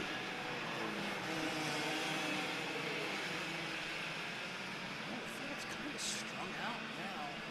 Not much action going on, just buying time. You know, our action that we have is that top 7 carts. 8 now, but then you have 10, 11, and 12 just about to make it a 7-cart battle for that back 5. Yeah, it's really pretty remarkable. I mean, you look in that group behind, and it is just 1, 2, 3, 4, 5, 6. I mean, they are all just lined up nose astern in that battle. There's the battle for P2, though. This is what I'm most interested in. Francisco leading Chandler. There's that battle for 3. Ibarra holding on to 4th place. Gaddis now close behind. Lorenzo Lopez, Johnson, Schillingberg, Salazar. Everybody holding on in here. Just a little over 2.5 minutes to go, plus the 2. Plenty of racing left. We're looking at probably 4 to 5 laps left of racing. So we'll see what happens, you know. Always have a mechanical DNF. Always have an air driving, especially when you're checked out like Orioli is right now. and you're 9 to 10 years old, you know, what's your focus? Exactly. You know, are you thinking about, hey, what am I doing? What video game? Right. What are we doing? All right. That is a bright color. That both of them are very bright, Yes. both from Francisco in that bright pink and Orioli in that day glow. Here they come onto the main straightaway. Francisco's got a little bit of a gap over Orioli. Ibarra maybe starting to close in a little bit more behind. That gap closing a little bit, it has to be said. It's down to about 9/10 of a second. Here they go. Yeah, like we talked about earlier, you know, the top three are 3 different chassis manufacturers. Yeah. We talked about that parity. And definitely makes it easy for teams to be able to choose what chassis to go with. It's just not one dominant chassis out there. No, there really isn't, and that's so great to see. I mean, that's exactly what you want to have happen. Is it does look like here Chandler's been able to catch up back to the back of Francisco, looking behind, trying to close on in a little bit more. Now loses a little bit coming down into turns 10 and 11.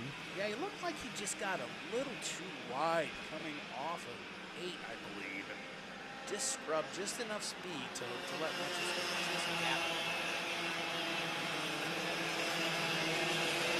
Right. Looking this way, looking that way. 45 seconds left on the clock. Maybe the tides are shifting here. Francisco's been able to get a little bit of a jump here on Chandler, and that may put him in range to be able to attack Santiago Orioli on these last 2 laps. Yeah, Orioli, I thought had this checked out earlier, but definitely Francisco's closing that gap. Yeah, really and truly closing it down here. They're getting closer and closer. They're about equidistant from each other now at this point as they dive down into turn 9. Yeah, and look at Francisco just went purple, so definitely the fastest car on the track right now. We'll see if he can keep that cart rolling. Let's see, it was 0.43 gap the last lap. Let's see what it is this lap. Come through the kink of turn 10. Ooh, 3/10 faster that lap. And he's on the back. Here comes Jaden Francisco. I don't know if he's close enough to get a move down into turn number 4, but he at least faded a little bit to make him think that he would. A little bit wider there just to kind of help carry that speed. Obviously, Orioli is running a little bit more of a defensive line right now just to kind of keep Francisco behind him. But what does that do? Slows you down. And that's allowed Chandler to kind of catch up a little bit as well. So this is going to be a very interesting last 2 laps. Yeah, there you just saw Jaden Francisco. Now Orioli as well checking behind. They know the pressure that is coming. I mean, it doesn't take much to see that helmet No. out of your peripheral. So Yeah, you're definitely going to be able to do that, but here they come. Down into the final corners. White flag in the air, and here comes a move from Francisco, trying to go the outside around turn 1. It's not going to play. Chandler says that's an open door for me. He's got to back out of it by the time they get to turn 3. What's going to happen into 4? Very defensive line for Orioli. Holds it off here at this point. That opens up the door for Chandler to take a run on Francisco. Francisco still can't find a way to get by Orioli, but that compromises on the line out of the corner, and now here comes Francisco with a bump. see a Sarah Bradley pass here? No, I don't think anybody's close enough, although I'm very interested in what was happening there with Chandler taking a very wide entry into the corner. 3 wide, coming down into turn 9. Oh, trying to go outside. Going back to the inside is Chandler. Oh, and he's got Francisco. Francisco hot on the heels, though, of that number 196. Does that open up the door here for Orioli to be able to walk away with this? Chandler doesn't want to let it happen. Could we see another run to the line? Wheeling the car forward is Santiago Orioli. They come to the line, and it's Orioli by a nose. Chandler and Francisco. 0-4. Yeah, look at that. Chandler set his fastest lap in the fastest lap of the race on the last lap. 59.3.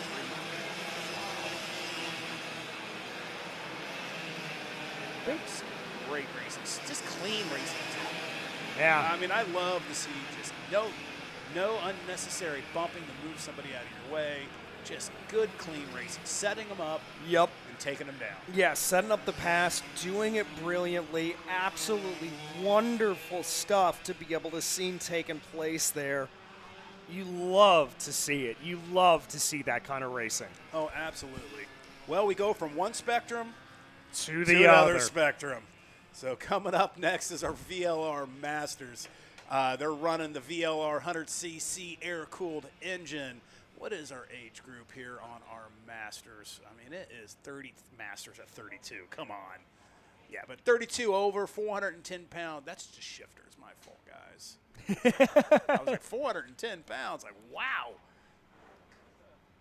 No, so we're at 380. It's 32 years of age and older, 380 pounds. And if you're watching, from our YouTube, obviously you are. If you're listening to us, you'll notice that the every class has its own numbers. Mm-hmm. So you have your 1 through 99s, and you have your 700 through 799s, which are your masters. So that way, if you ever want to know what class is out on the track, know the numbering system. You can look out on the track, and we'll tell you who's out there on the track. Exactly. That's how you're going to be able to do it. That's how you're going to be able to differentiate. And this, of course, is that 700 range. Now, I will say this is going to be back up to that 12 plus 2 range that we saw earlier. So 12 minutes plus 2 laps. That will be for the final 3 races that we have here today. The VLR Masters, the VLR Seniors, and the VLR Juniors. So, yeah, we're looking at here. So Santiago definitely is one to look for. He ran the whole entire tour last year. Ended up second in points, finished 10th here in the event 1 year ago, or the third event last time.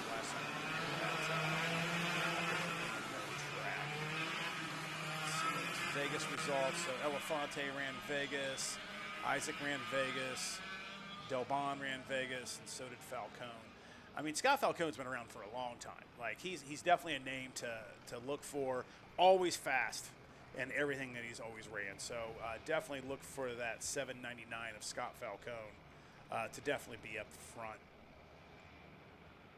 Yeah, he's going to want to be watched out for here. And this is going to be interesting. I'm curious to see if there's a little bit more of strategic running for these drivers, the wily veterans of the series, as it were, to see if they're able to get themselves up. Sometimes their head is not even close to being as close to the children are. I think sometimes the Masters can learn from the kids. Well, here they come lining up on the grid, your full field here for VLR Masters. Flagman gets out of the way, and the green flag flies. We are racing once more here from Orlando. Brilliant outside maneuver there. I think that was Del Bon, and we've got a kart spun around. That looked like I think that was Pavin. And that was that wide run that we saw from Del Bon, just carrying a little bit too much momentum around the outside, and I can guarantee you there was a little bit of contact there between the two. Takes about 2 to 3 laps for them to really kind of get settled in, get those tire pressures, get back into the tires. You don't get a ton of warm-up lap here, so you actually come out and then you get your green. So it does take some time. Got to settle in. Kart handles completely different on those cold tires, and just be patient. Well, and that's the key so often to racing as a whole, is just that patience, making sure you don't make any silly maneuvers or don't put yourself into a position.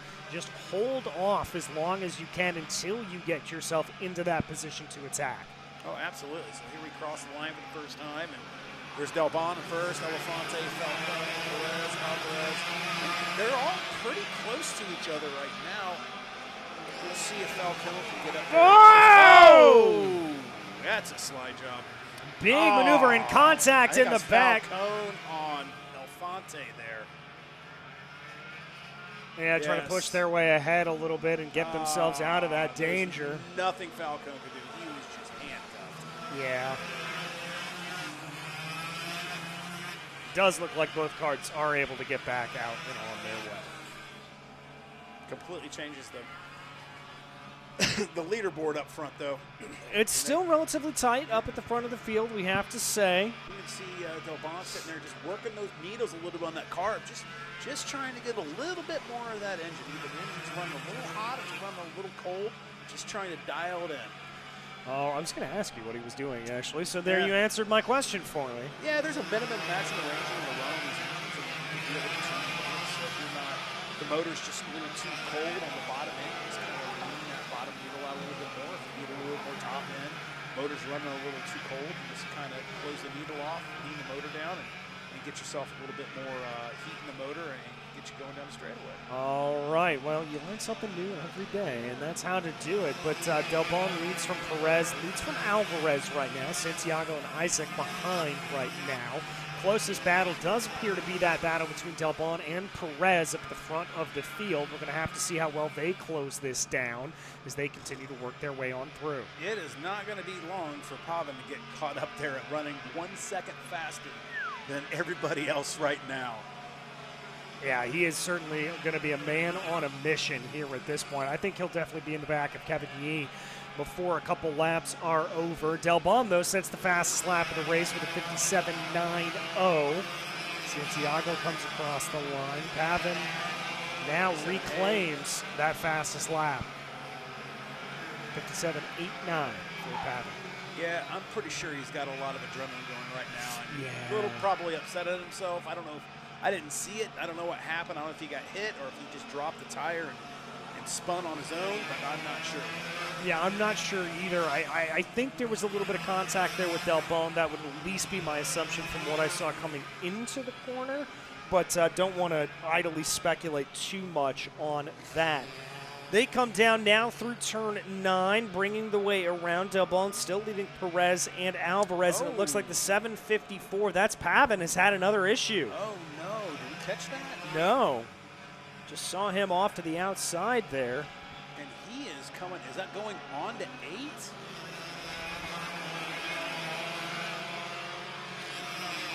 Question is something break right there. Yeah. Like Well, it could have been hardy enough contact that it just dislodged something a little bit, and after a couple of laps working your way around that it came unstuck. Yeah, I don't know. Interesting.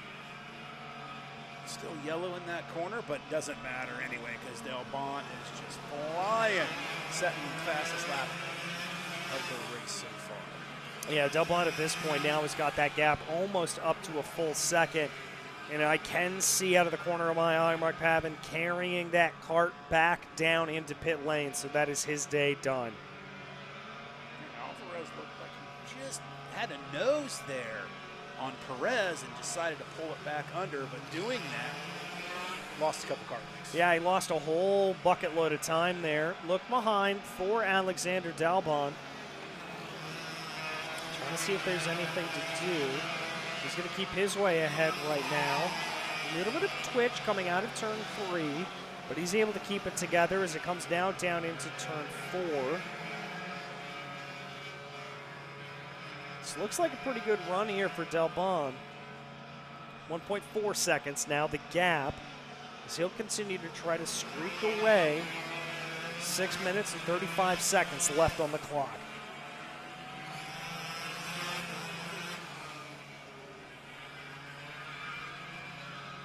Yeah, we've got a diverse field here. We've got some Americans, we've got some people from Chile, Canadians. I mean, I love it. Like we talked earlier, it's just. It's the great equalizer. No one cares where you're from. No. Unless you're from Ohio.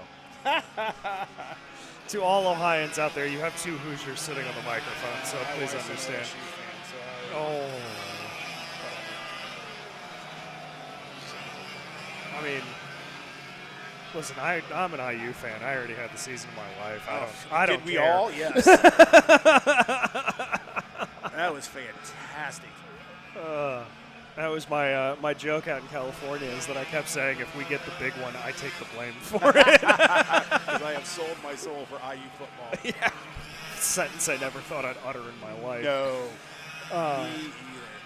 But nevertheless, this battle for P2 could get a little bit interesting. It's about 0.5 of a second right now, but Alvarez just keeping this within striking distance. It's not quite close enough to fully reel in here at this point. It's not quite close enough to really pop off, but it's got potential.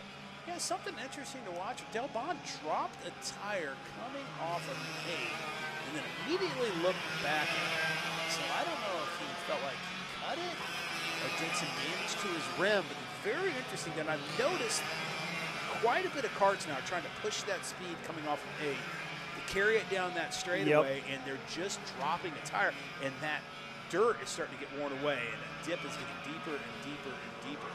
So definitely something to watch for as the races get deeper into the weekend. Well, and of course, as you continue to dig in that divot, as we watch him come through there right now, you can see that sort of vibration on the cart. As here comes Alvarez looking to the outside of looking to the outside of Perez, goes for a crossover, not quite able to get it done. He's going to swing wide, though. That's Alvarez in the white helmet, Perez in the black helmet and the green overalls, trying to be able to get the run. Not able to do it. Alvarez, though, in full attack mode. Oh, yeah, absolutely. Definitely faster. He's not going to make it stick from the outside. Definitely giving it a try. Yeah, he's giving it the good old college try here. Fall back a little bit, though. Just lost too much momentum. And obviously, Perez is on a defensive line there. White helmet, clear visor. Yeah. Love it. Gotta love it. Was it just purchased over at the pro shop? May have been. May have been.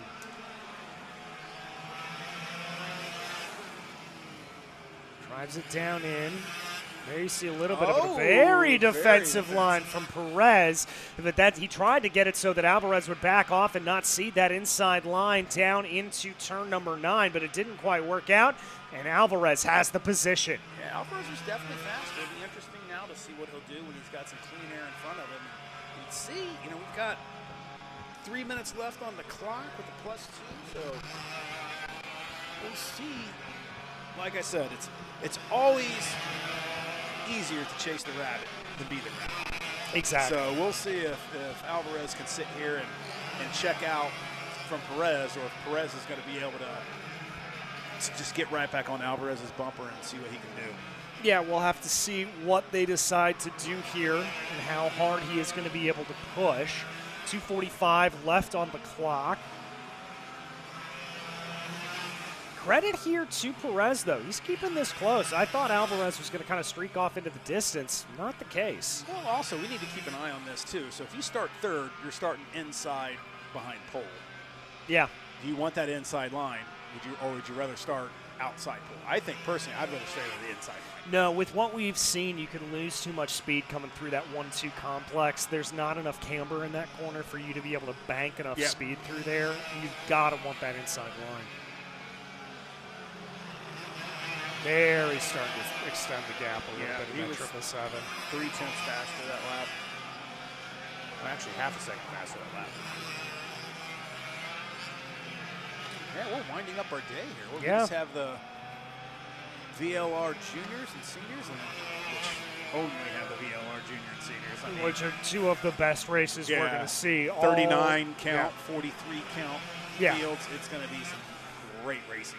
Not just for the front of the class, but the middle of the pack.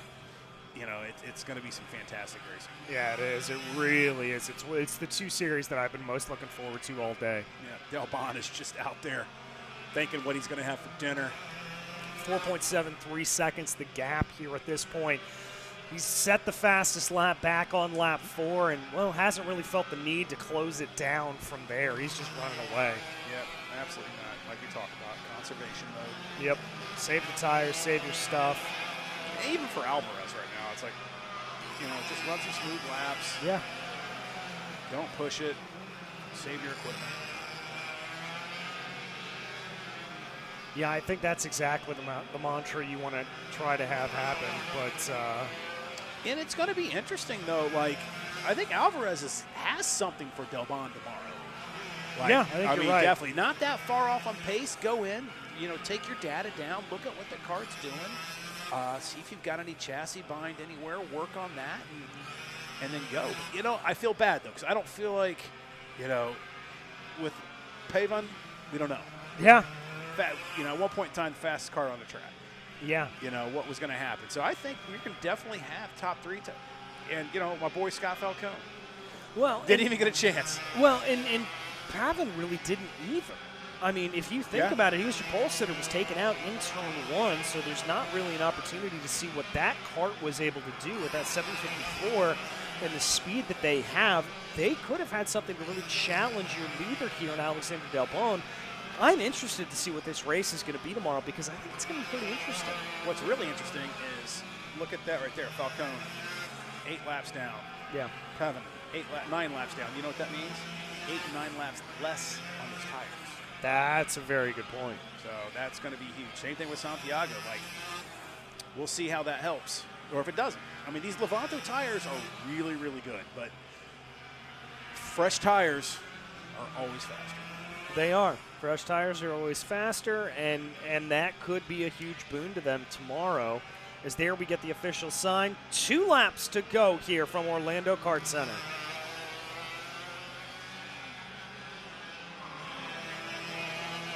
Alexander Delbon down into turn 4 for the penultimate time. And that kart pretty much just through the motions here at this point. Absolutely. Almost cool down lap for him. Yeah. Is what this is. Oh, Elefante just set the fastest lap from P6. That's impressive. Absolutely. Yeah, 57.6. That's about 600ths of a second faster than Delbon's fastest. Is there anybody? Did he get pushed?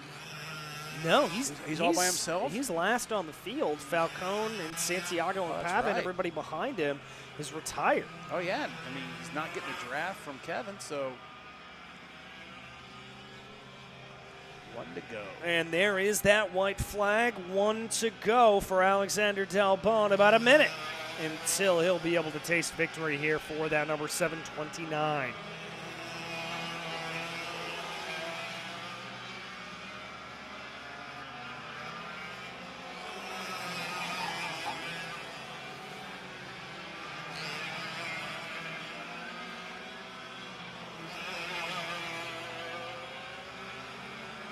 All right. Down through 7 and 8 they go. I'm just conserving my energy for the next 2 races because it's going to be crazy. It's going to get a little hectic up here in the booth, something tells me. But Alexander Delbon doesn't have to worry about any of that. He didn't have to worry about the next race. He's going to come on through here at this point. Yep, he's got to worry about, is he going to have a Miller Lite or a Coors Light? Exactly. But he will take the checkered flag, gives a big hang loose, and as you said, dominant performance, 5.5 seconds up on the rest of the field. And I am looking forward to I mean, definitely something happened in the middle of the race that got everyone, we had a couple of those incidences there, but Elefante dropping at 57.6 late in the race. Going to be interesting tomorrow. Going to be very interesting tomorrow to see if that is maybe just a kart that comes alive a little bit later in the race, or it could just as easily be a situation where he figured something out and he kind of locked in on the track and was able to make it run. Absolutely. Yeah, when you're kind of back there by yourself, you try different things.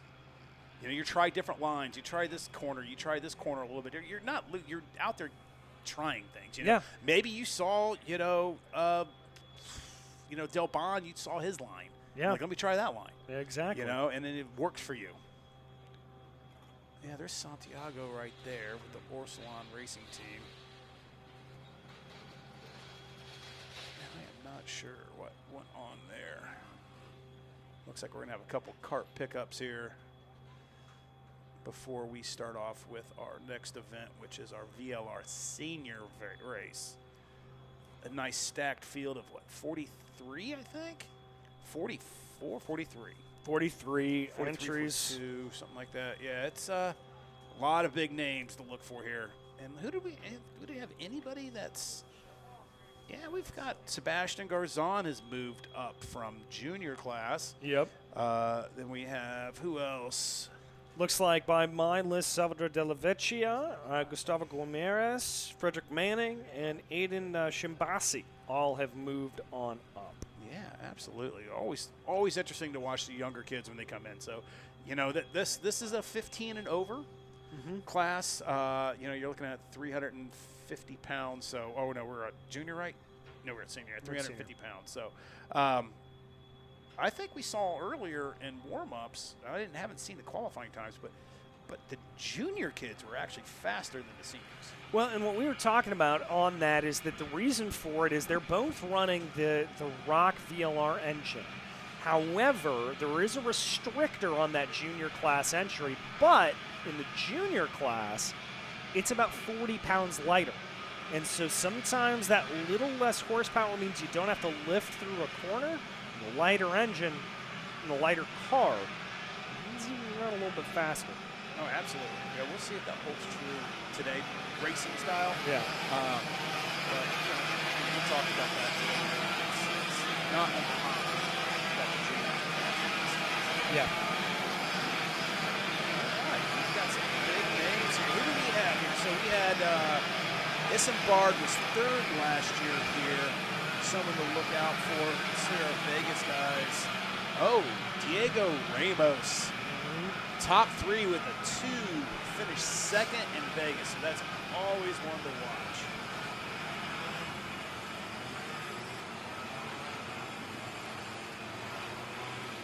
All right, they're starting to get settled in here. Scrubbing those tires. Just get some heat in them, cleaning them off. It's nice to see a full field, 43. It's pretty fantastic, isn't it? Isambard, by the way, going to be the one leading us to green here. Cade McQueen to his outside, then Diego Ramos that you talked about, and Louis Westover, and then Kane Martin, your top 5. But here they go. Down that back straightaway, lining up through 11. Into 12. We'll get that beautiful rows of 2 coming on through here soon. Yeah, it'd be interesting to watch, too. Watch the bailiffs. Watch Finnegan Bailiff and Gavin Bailiff. They're on new chassis this year. They've switched from Tony Kart and moved over to the Burrell Art camp. Still trying to figure those chassis out. So it'd be interesting to see what they learned throughout the weekend with that car. Green flag in the air. We are racing big coming together down into turn 1. Looks like most karts are able to get on through and clean. A little bit of a battle here. McQueen down to the inside, gets the maneuver, jumping over the curb. I think that was Westover. Speaking of Burrell Art, there we go. Yep. Oh, curb hop. I love the big fields, but the big fields have always more. Have incidents. Yeah, there's just that many karts out on the track. You're down to having a little bit. All right, so we believe it's McQueen leading from Isambard. Westover in third. 5-kart breakaway. I think that's Ramos Garcon. Maybe Kane Martin there. Make that a 6-kart breakaway. As there's going to be a little bit of coming together down into turn number 9. We said that was going to be an action zone. It looks like it finally is here. Oh, we've got some collateral damage down there.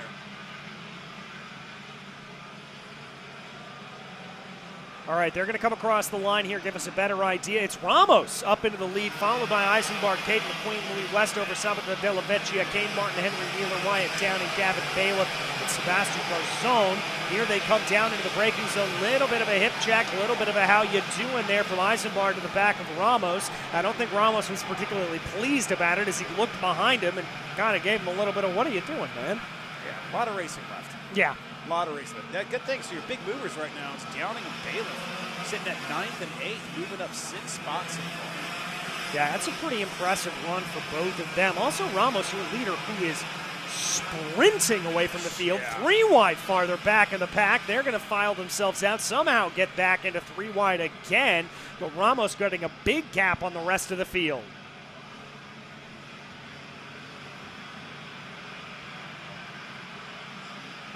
Things are getting settled in now. See if they stop battling so much. Just kind of sit there and learn from each other. Sit back behind somebody. You're going to be racing against them all weekend. Kind of see where the weaknesses are. Where carts are a little bit faster than their carts. Great move right there. Oh, that was pretty from Louis Westover. A brilliant crossover to get the position down into the hairpin of turn 4. Now that 942, excuse me, I think that was Della Vecchia that actually got the move done there as they went down into the corner. Very, very pretty stuff. Now here comes a Sarah move going down into the corner. That didn't play itself out, and that tops 5. Looks like 2nd through 6th. Starting to run into single file. Move in the back here as they go. That's Kane Martin trying to make a move in the 995. Absolutely. Look at that. Sebastian Garzone, our move up from juniors at a 56.9. Put the purple up. Yeah, very, very pretty. Ramos continues to streak away at the front of this field. A little bit of a duck down there for McQueen. Della Vecchia, Louis Westover, as we did say, lost that position. Now they're going to try to hold on a little bit behind here. 56.56 for the top three. All three identical laps. That's just amazing. Yes. Absolutely amazing. And Garzon purple again. The 56.1. He is rolling. That's got 4 some speed. tenths faster than everybody else. Yeah, and he's already up another position. He's in the 7th. He's going to be on the back of this battle before everything is said and done. Indeed, he is. 2 couplets breaking away, McQueen and Della Vecchia, and then Westover and Eisenbart. Eisenbart and Westover are going to go side by side. They're going to try to sort themselves out. Still haven't done it yet. Meanwhile, battle for second rages on. McQueen and Della Vecchia. McQueen still has the advantage. Not going to be pressed here. Go. You got to close this gap. All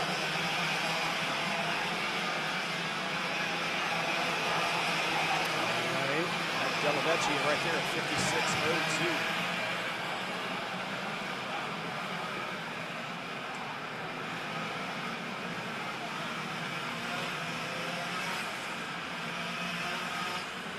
Yeah, but Ramos continues to lead. I think that idea for McQueen and Della Vecchia is to just kind of hold in and push themselves ahead. They don't want to get battling too much. Eisenbart in a little bit of an island unto himself, kind of running there. Westover and Garzon. Garzon now up into 6th. Garzon is driving like he's got a fire underneath him here with under 8 minutes to go. And I think that was Garzon that just got the move done. If they're going to come to the line, yes, indeed, it was Garzon up into the top 5. Great run for Garzon, especially first time being a senior level class. It's respect for other drivers, respect for him. He's done it in the junior class. Again, talk about the ladder system and getting that race experience properly done. And this is a perfect example of something. Yeah. He is good. He is quick. He knows what he's doing. He pushed himself ahead here. Della Vecchia, though, meanwhile, still on the hunt for Caden McQueen. I'm keeping my eye on Garzon. He's now trying to track down Alan Eisenbart. Yeah, I just don't think they have anything for Ramos right now. Like, he's just, Kart looks so good. Yeah, he's really got it locked in. No real problems. We haven't seen so much of a shudder out of that Kart. The 913 is rolling. They've definitely got the Burrell arc going.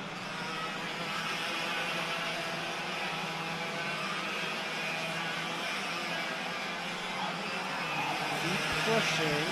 Yeah, Della Vecchia, I don't know if he's got more speed here than Caden McQueen, but what I do know is that he's restraining himself.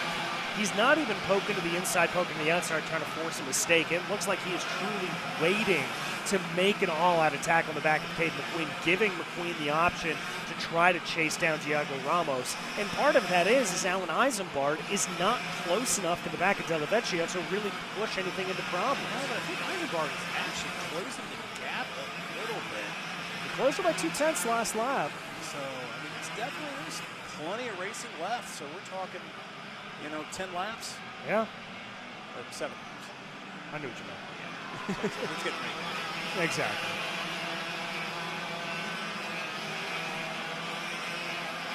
Yeah, I was expecting, to be honest with you, a little tighter, more racing going on, but these guys are just either just playing it smart, knowing that there's a lot of racing going on. This is the senior guys who've been around a long time. They understand, you got to be here Sunday with a good go-kart to be able to win. And I do really wonder if that's part of it. A little bit more calamity down coming out of turn 4. That looked like the 931 of Marcelo Cortado. Maybe spun around. McQueen here starting to break away a little bit from Della Vecchia. He's finally got that run. Maybe closing in the back of Diego Ramos. Let's see what the gap is as they come across the line. Yeah, he took about 1/10 of a second out. Down to about 6,800ths.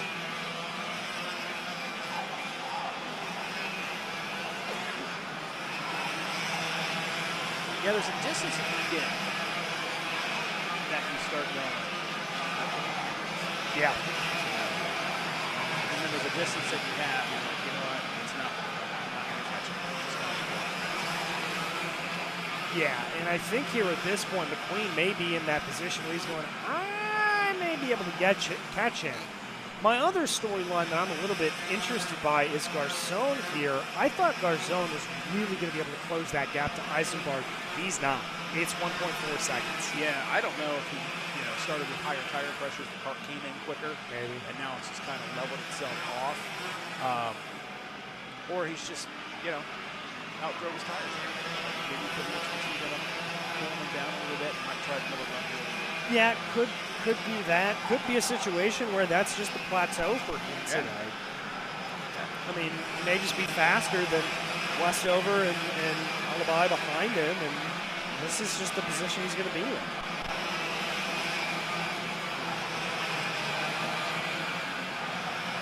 All right, they continue to go around here. 3 minutes on the clock.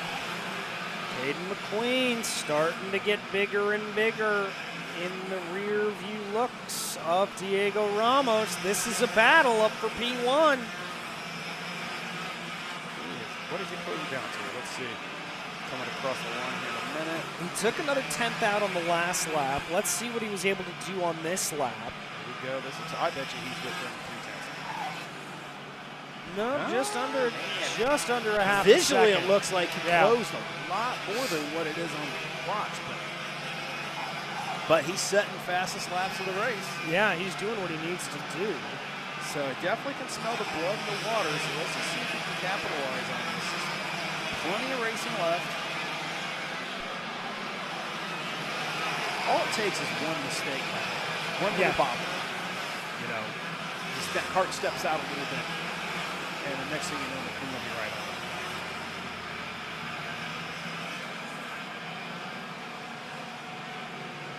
Definitely closing it.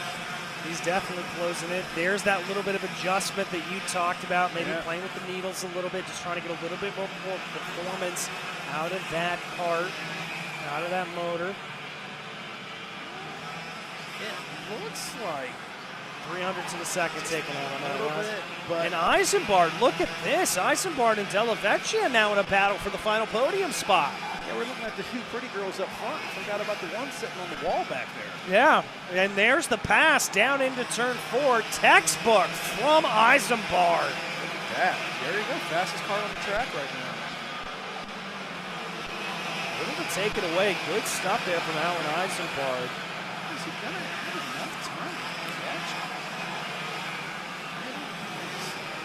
Well, I would say if they would fight, there would be enough time, but I don't really anticipate the two of them fighting because I think McQueen has maybe hit that invisible wall. I think you're exactly right. I think he's just, a couple hundredths faster every lap. It's just not enough to catch. Yeah. The pass right now. Like I said, you can only catch him. Then you got to pass him a different beast. Della Vecchia ducking down wholesale in the Kart, trying to catch back up. Not really able to do it, though.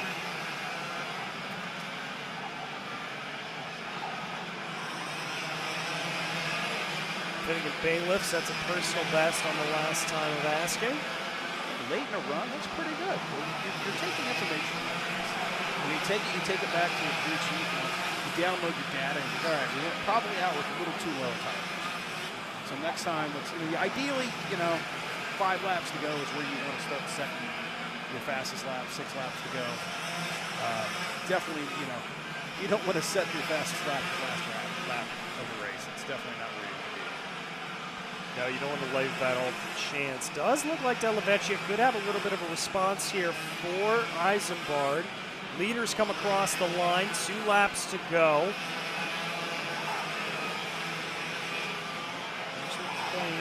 Eisenbard, little look behind as they come down to the braking zone for 4. Line for Eisenbard. Is that going to cost him? He definitely gets a little shot in the rear for it.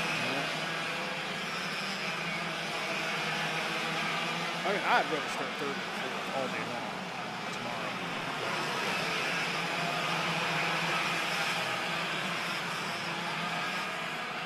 A lot of personal best that last lap.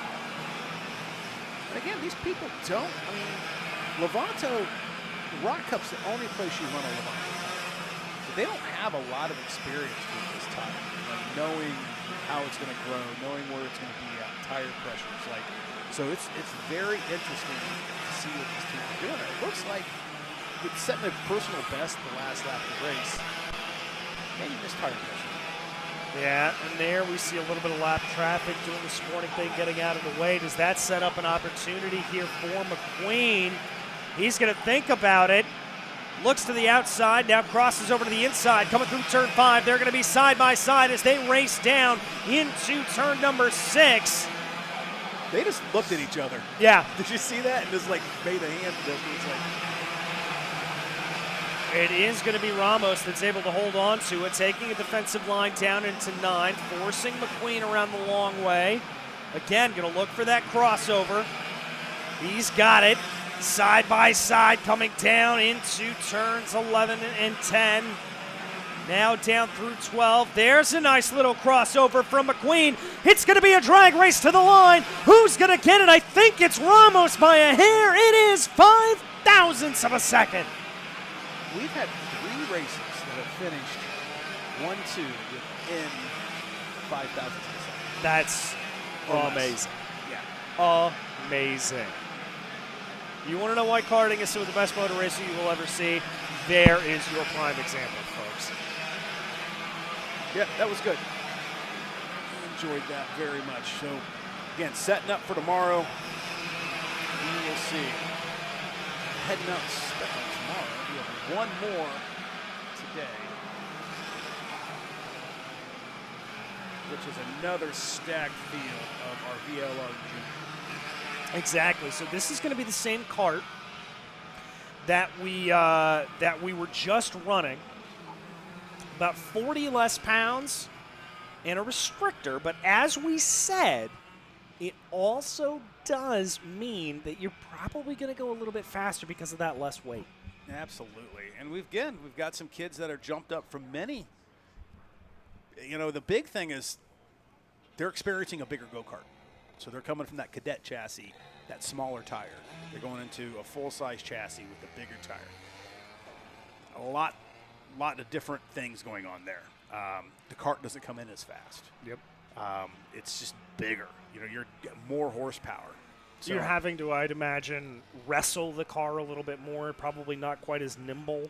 Yeah, ironically, Danny O'Gara's here, and he did some testing for us in a full-size go-kart at the end of last year, and he came in. He's the greatest kid in the world, but he came in, and he just is like, I have a whole new respect for junior drivers. Yeah. Yeah, I mean, it's the first time he's ever was in a full-size go-kart.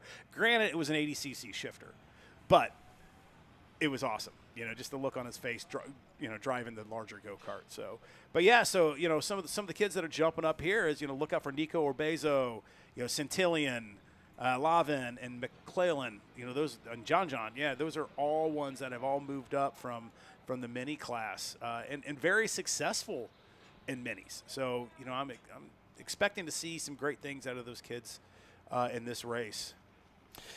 Yeah, I mean, I think another one to keep an eye on here is going to be the 892 of Nico Kotowski, 7th in mini points last year, 11th in the mini at ROK Vegas. Yeah. It's going to be somebody to keep an eye for. He definitely has got the results to do it. You mentioned Centillion, 4th in mini points last year.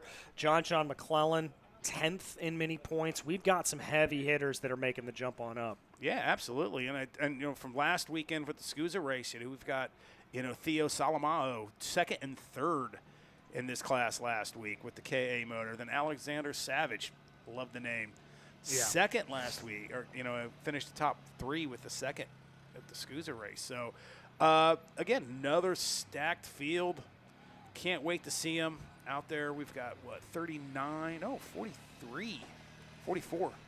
43 entries. You love to see it. You absolutely love to see it. This will be another 12 minutes plus 2 race here for these drivers. And then, of course, we'll be back again with you tomorrow morning at about 8 o'clock is, I think, when we get back up and going, if I remember correctly. I believe you are correct.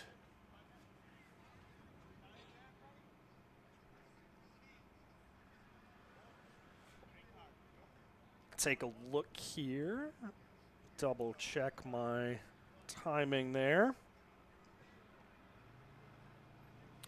Well, we won't be with you at 8 o'clock. We'll be with you at about 9:05. Warm-up is going to start at 8 o'clock, and then we'll run through that. And then we will be on from 9:05 to 10:50 is going to be the same standard run of schedule that you just saw. We'll do another round of heats that afternoon from 11:55 to 1:55. And then we'll do the pre-finals. And then Sunday, we've got a morning warm-up, and we've got some finals headed out onto the track. So that'll be absolutely fantastic to be able to see. Should be up and on our way. We should be done Sunday around 3 o'clock is what I think is always. That's great. I mean, these teams, I don't know if they're going to keep their tents because we're back. In about a Valentine's Day month, yeah. weekend for us. Is it Valentine's Day Yeah, weekend? Valentine's Day weekend. Yeah, that didn't go over real well with the wife when I told her I was going to be at a go-kart race over Valentine's Day. I have to double-check my schedule and see if I'm on that or not. Yeah, luckily I have a cool wife at home. So. Yeah, no, my fiance puts up with a lot of ridiculousness of me missing things. And all right, missed our anniversary 2 years in a row. So, and I was at Detroit, so it wasn't even great. Did you at least send her flowers? Of course I did. There you go. I sent her flowers, and I sent her cat a little bear. Because our cat gets presents on Valentine's Day. That's just the tradition.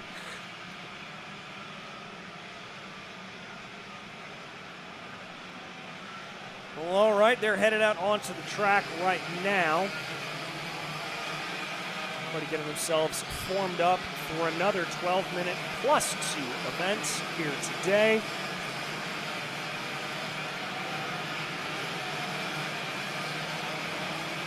Nothing like looking at your phone for the first time. Right. Have like 48 emails you missed. It's always so much fun to be able to do that. And not one relevant. Oh, of course. All right. Looks like the sun's dipping behind the clouds a little bit here. It's been a warm day here. Started off really chilly. Very chilly. And definitely warmed up a little bit. My California thin skin was not pleased with how chilly it was, but yeah, I think it's 15 degrees back in Indiana, so anything. Yeah, there's a very distinct reason why I moved, and it's called winter. Brutal. I mean, I say that I now live on God's Etch-a-Sketch, so No, so here we go. They're starting to get lined up.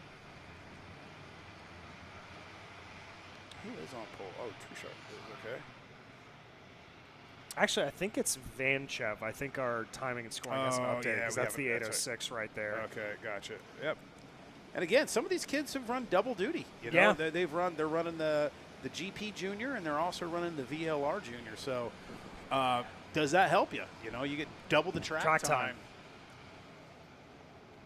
All right, here they come to the line right now. Slow down marker from the flagman into the acceleration zone. Green flag in the air, and we are racing for one final time today.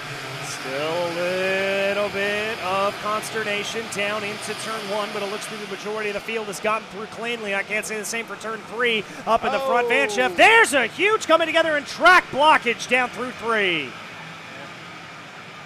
That's so frustrating. Hopefully they're going to be able to get that cleaned up by the time they come back and around. I don't think we've seen a clean start yet today,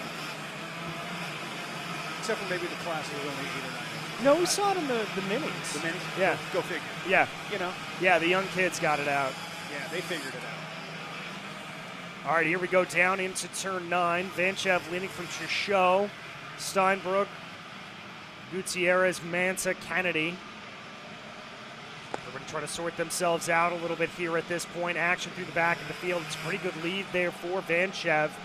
They're going to try to hold on, and it's actually Steinbrook that's been able to get the advantage and move up ahead. I can tell you we did get that track clear, so everybody's going to get through. That's the 890. That's going to be Gutierrez. Ruben Gutierrez spun around. Not going to be the best run for him. Yeah, a little bit of contact there? I think so. That seems to be the order of the day.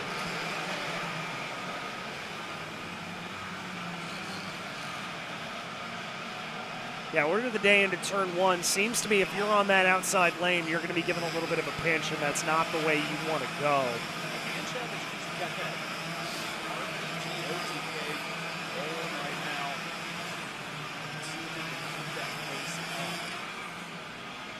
keep pushing here at this point. Steinbrook behind Rivera. Truchot, Katowski, one of those drivers that we highlighted, certainly good coming up there. He's one of those drivers that made the jump up. Little bit spread out for the top three, and then it's an absolute train all the way on back, getting a rework of it. Salomao up into fifth now. And you see everybody working their way on through.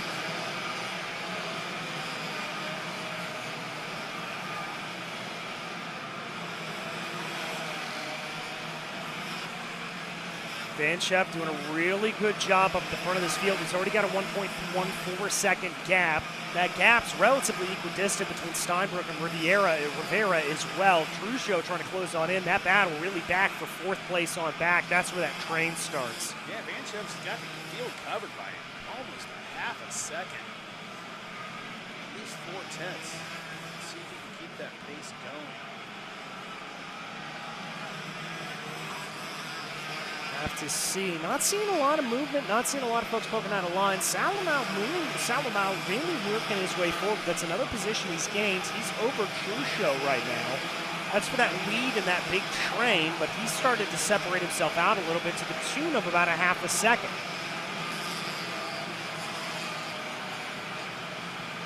I think that's a lap car. Must have been one that got gathered in that. Yeah. incident. Yeah, that we just saw Van Scheff get around. He being very polite, just moving over, letting Van Scheff go by like he is setting some ballistic laps. Yeah, 56.31, the fastest lap for Van Scheff and the fastest lap for the race overall. 4/10 faster every single lap. Yeah, I mean, he's just absolutely cranking out the laps here at this point.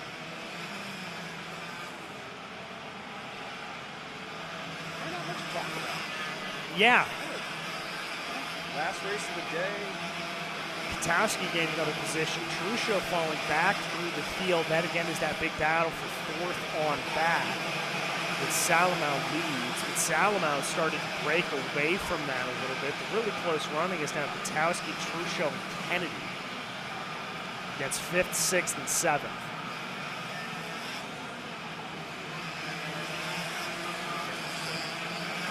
Yeah. Just for the record, by the way, in that last round, Van Scheff was the only driver to tickle down into the 55s. Everybody else running 56s, 57s.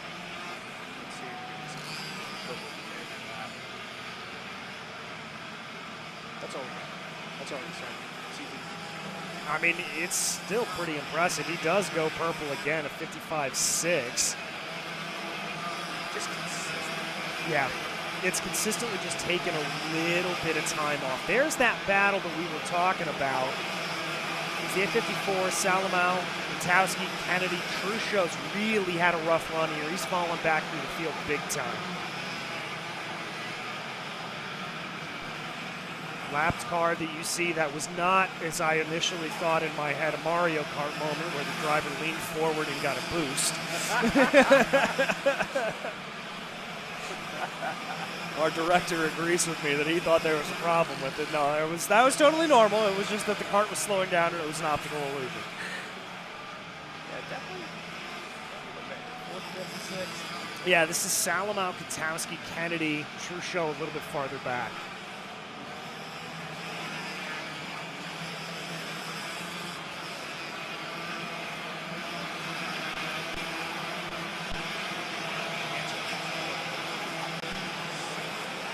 Yeah, I mean, just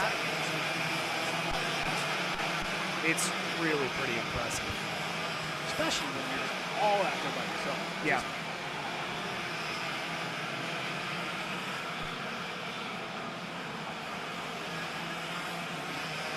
And it's not like, we got a 55.88 myself. Yeah, he's impressing me a little bit.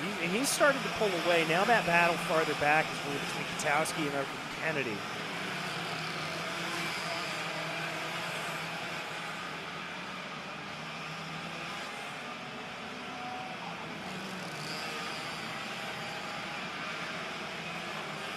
I mean, it's been interesting watching the track when we got here today. Granted, great kart count last Didn't look like there was any cars. There's no rubber line. Yep. You know, one day out here so far, definitely the track's rubbered up. It's Levante is just laying rubber down on this track. These cars are just going to get faster and faster and faster as the weekend gets going. Well, and what's going to be really interesting to kind of take a look at with all of that is we're not supposed to get any rain. We may get some rain on Sunday, but we're not supposed to get any rain tomorrow. Not going to work. That's Florida. You never know. Exactly, and if that stays the case, you are right. Now, if it rains and this track greens up a little bit, that's going to be very different. You're going to have to see who can adapt a little bit better on the fly. No, absolutely. There we go again. Mancha purple again. Just keep setting them down.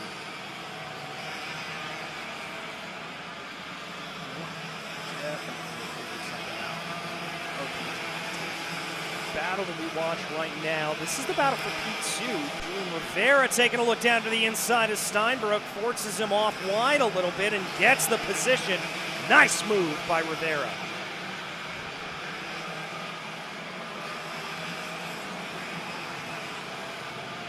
He's going to hold that as they come down through turn 6. 7. Little bobble there. Rivera. Just not enough. So now get up. And that was not really Steinbrook. Having the bobble there. Yeah. But it's allowing the group behind them, Kennedy, Salomon, and Katalski, kind of start closing up on them, which this is going to be This is going to be a battle good of battle line. in a second. Yeah, this is going to be really close. Now, one thing to consider here, Rivera, Steinbrook, and Salomon, all teammates. So, number one rule of racing, doesn't matter if you're racing a kart or if you're racing a tip-top in Formula One, don't run into your teammate. Have you told that to somebody? Or IndyCar? It's grayer in IndyCar. Yeah, that Orsolon group, they're just, something just happened there. It looked like a little bit of a mistake, I think, maybe for Salomon in the back. Look down to the inside. Ooh, nice crossover and a big into the back. And that is a push-down bubble right there. They all run them, but I'm not sure. But nothing you can do about that. Yeah. I mean, you've got to roll, you've got your momentum, you're rolling through a corner, and a guy checks up in front of you. I don't know what you can do. It happened to me in a sim race last weekend on the restart. There's nothing you can do. And that's the 825 of Steinbrook on Salomon. Steinbrook, the car with that push-down bumper. It definitely is down. I can see it scraping across the ground a little bit. Kennedy tries to take advantage of it, does take advantage of it, gets the move done, and now that's going to set up Truchot, who really had a bad beginning of this race, and it looks like now that 800 card is going to start to come in a little bit. That group that was 4th, 5th, and 6th maybe had their cart set up to come in a little bit later. Yeah, I think you're right about definitely that. seeing it. Hey, just to let you know, Mancha stopped putting purples on. Oh, good. He wanted to let the rest of the field have a chance. Yeah, he got tired. Now that he's got a, what, like 6-second gap in the rest of the field? Just a second. It's longer than 6 seconds. 7. Yeah. But that, I mean, look at that. All the way down to 13. It's, they're all within a second of each other. It's very, very close here. Here comes a move. It's the 869. That's Kennedy on Truchot, able to get that done. Truchot's woes looked like they had abated for the moment, but they're right back at him as he loses a position to Edward Kennedy. And that allows for Salomon and Rivera to start to sneak up the road a little bit more.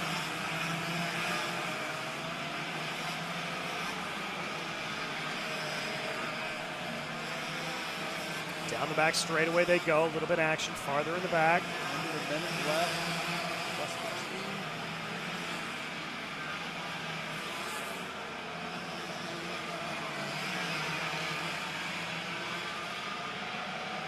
15. Blue flags being waved. Rivera hounded here by Salomon.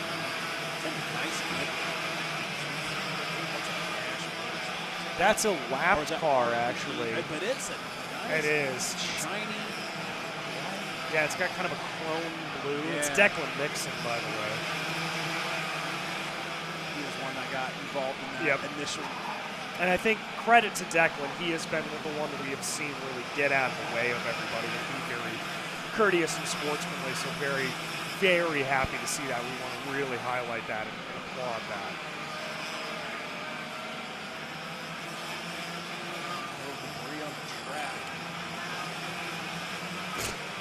See, that would be me. That would be me doing that. Go, go. Oh, big. That's the 8:13 of Noah Landry. 2 laps to go. Well, the 8:34 here. Rivera, Kennedy, Trusho gained a position. Fortunato now up into the mix. Past Salamau. I think that car may have started with a little bit higher tire pressures as they have fallen big time here on the course of the run. Fortunato's definitely on the booze.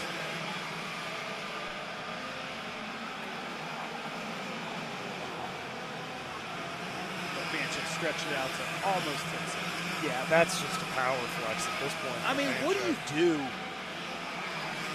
Second through the rest of the field going, I just got to do that. Right. I mean,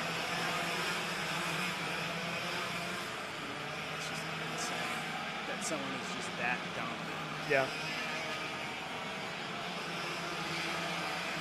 The question is, does he go back and share the information with his team? It's 894 on your screen, I believe.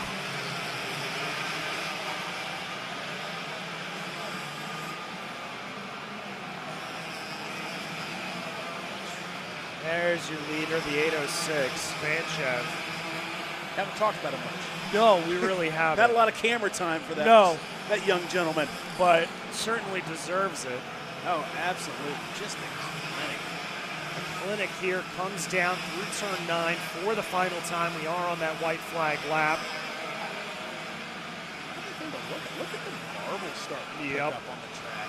Get offline. You're going to have some problems. No problems, though, for Alexander Vanchev as he comes to the line to take victory. A couple of lap cars coming across first. Rivera going to be the first finisher, or the second finisher, rather. Kennedy comes up third. Trusho, Salamau recovered to fifth.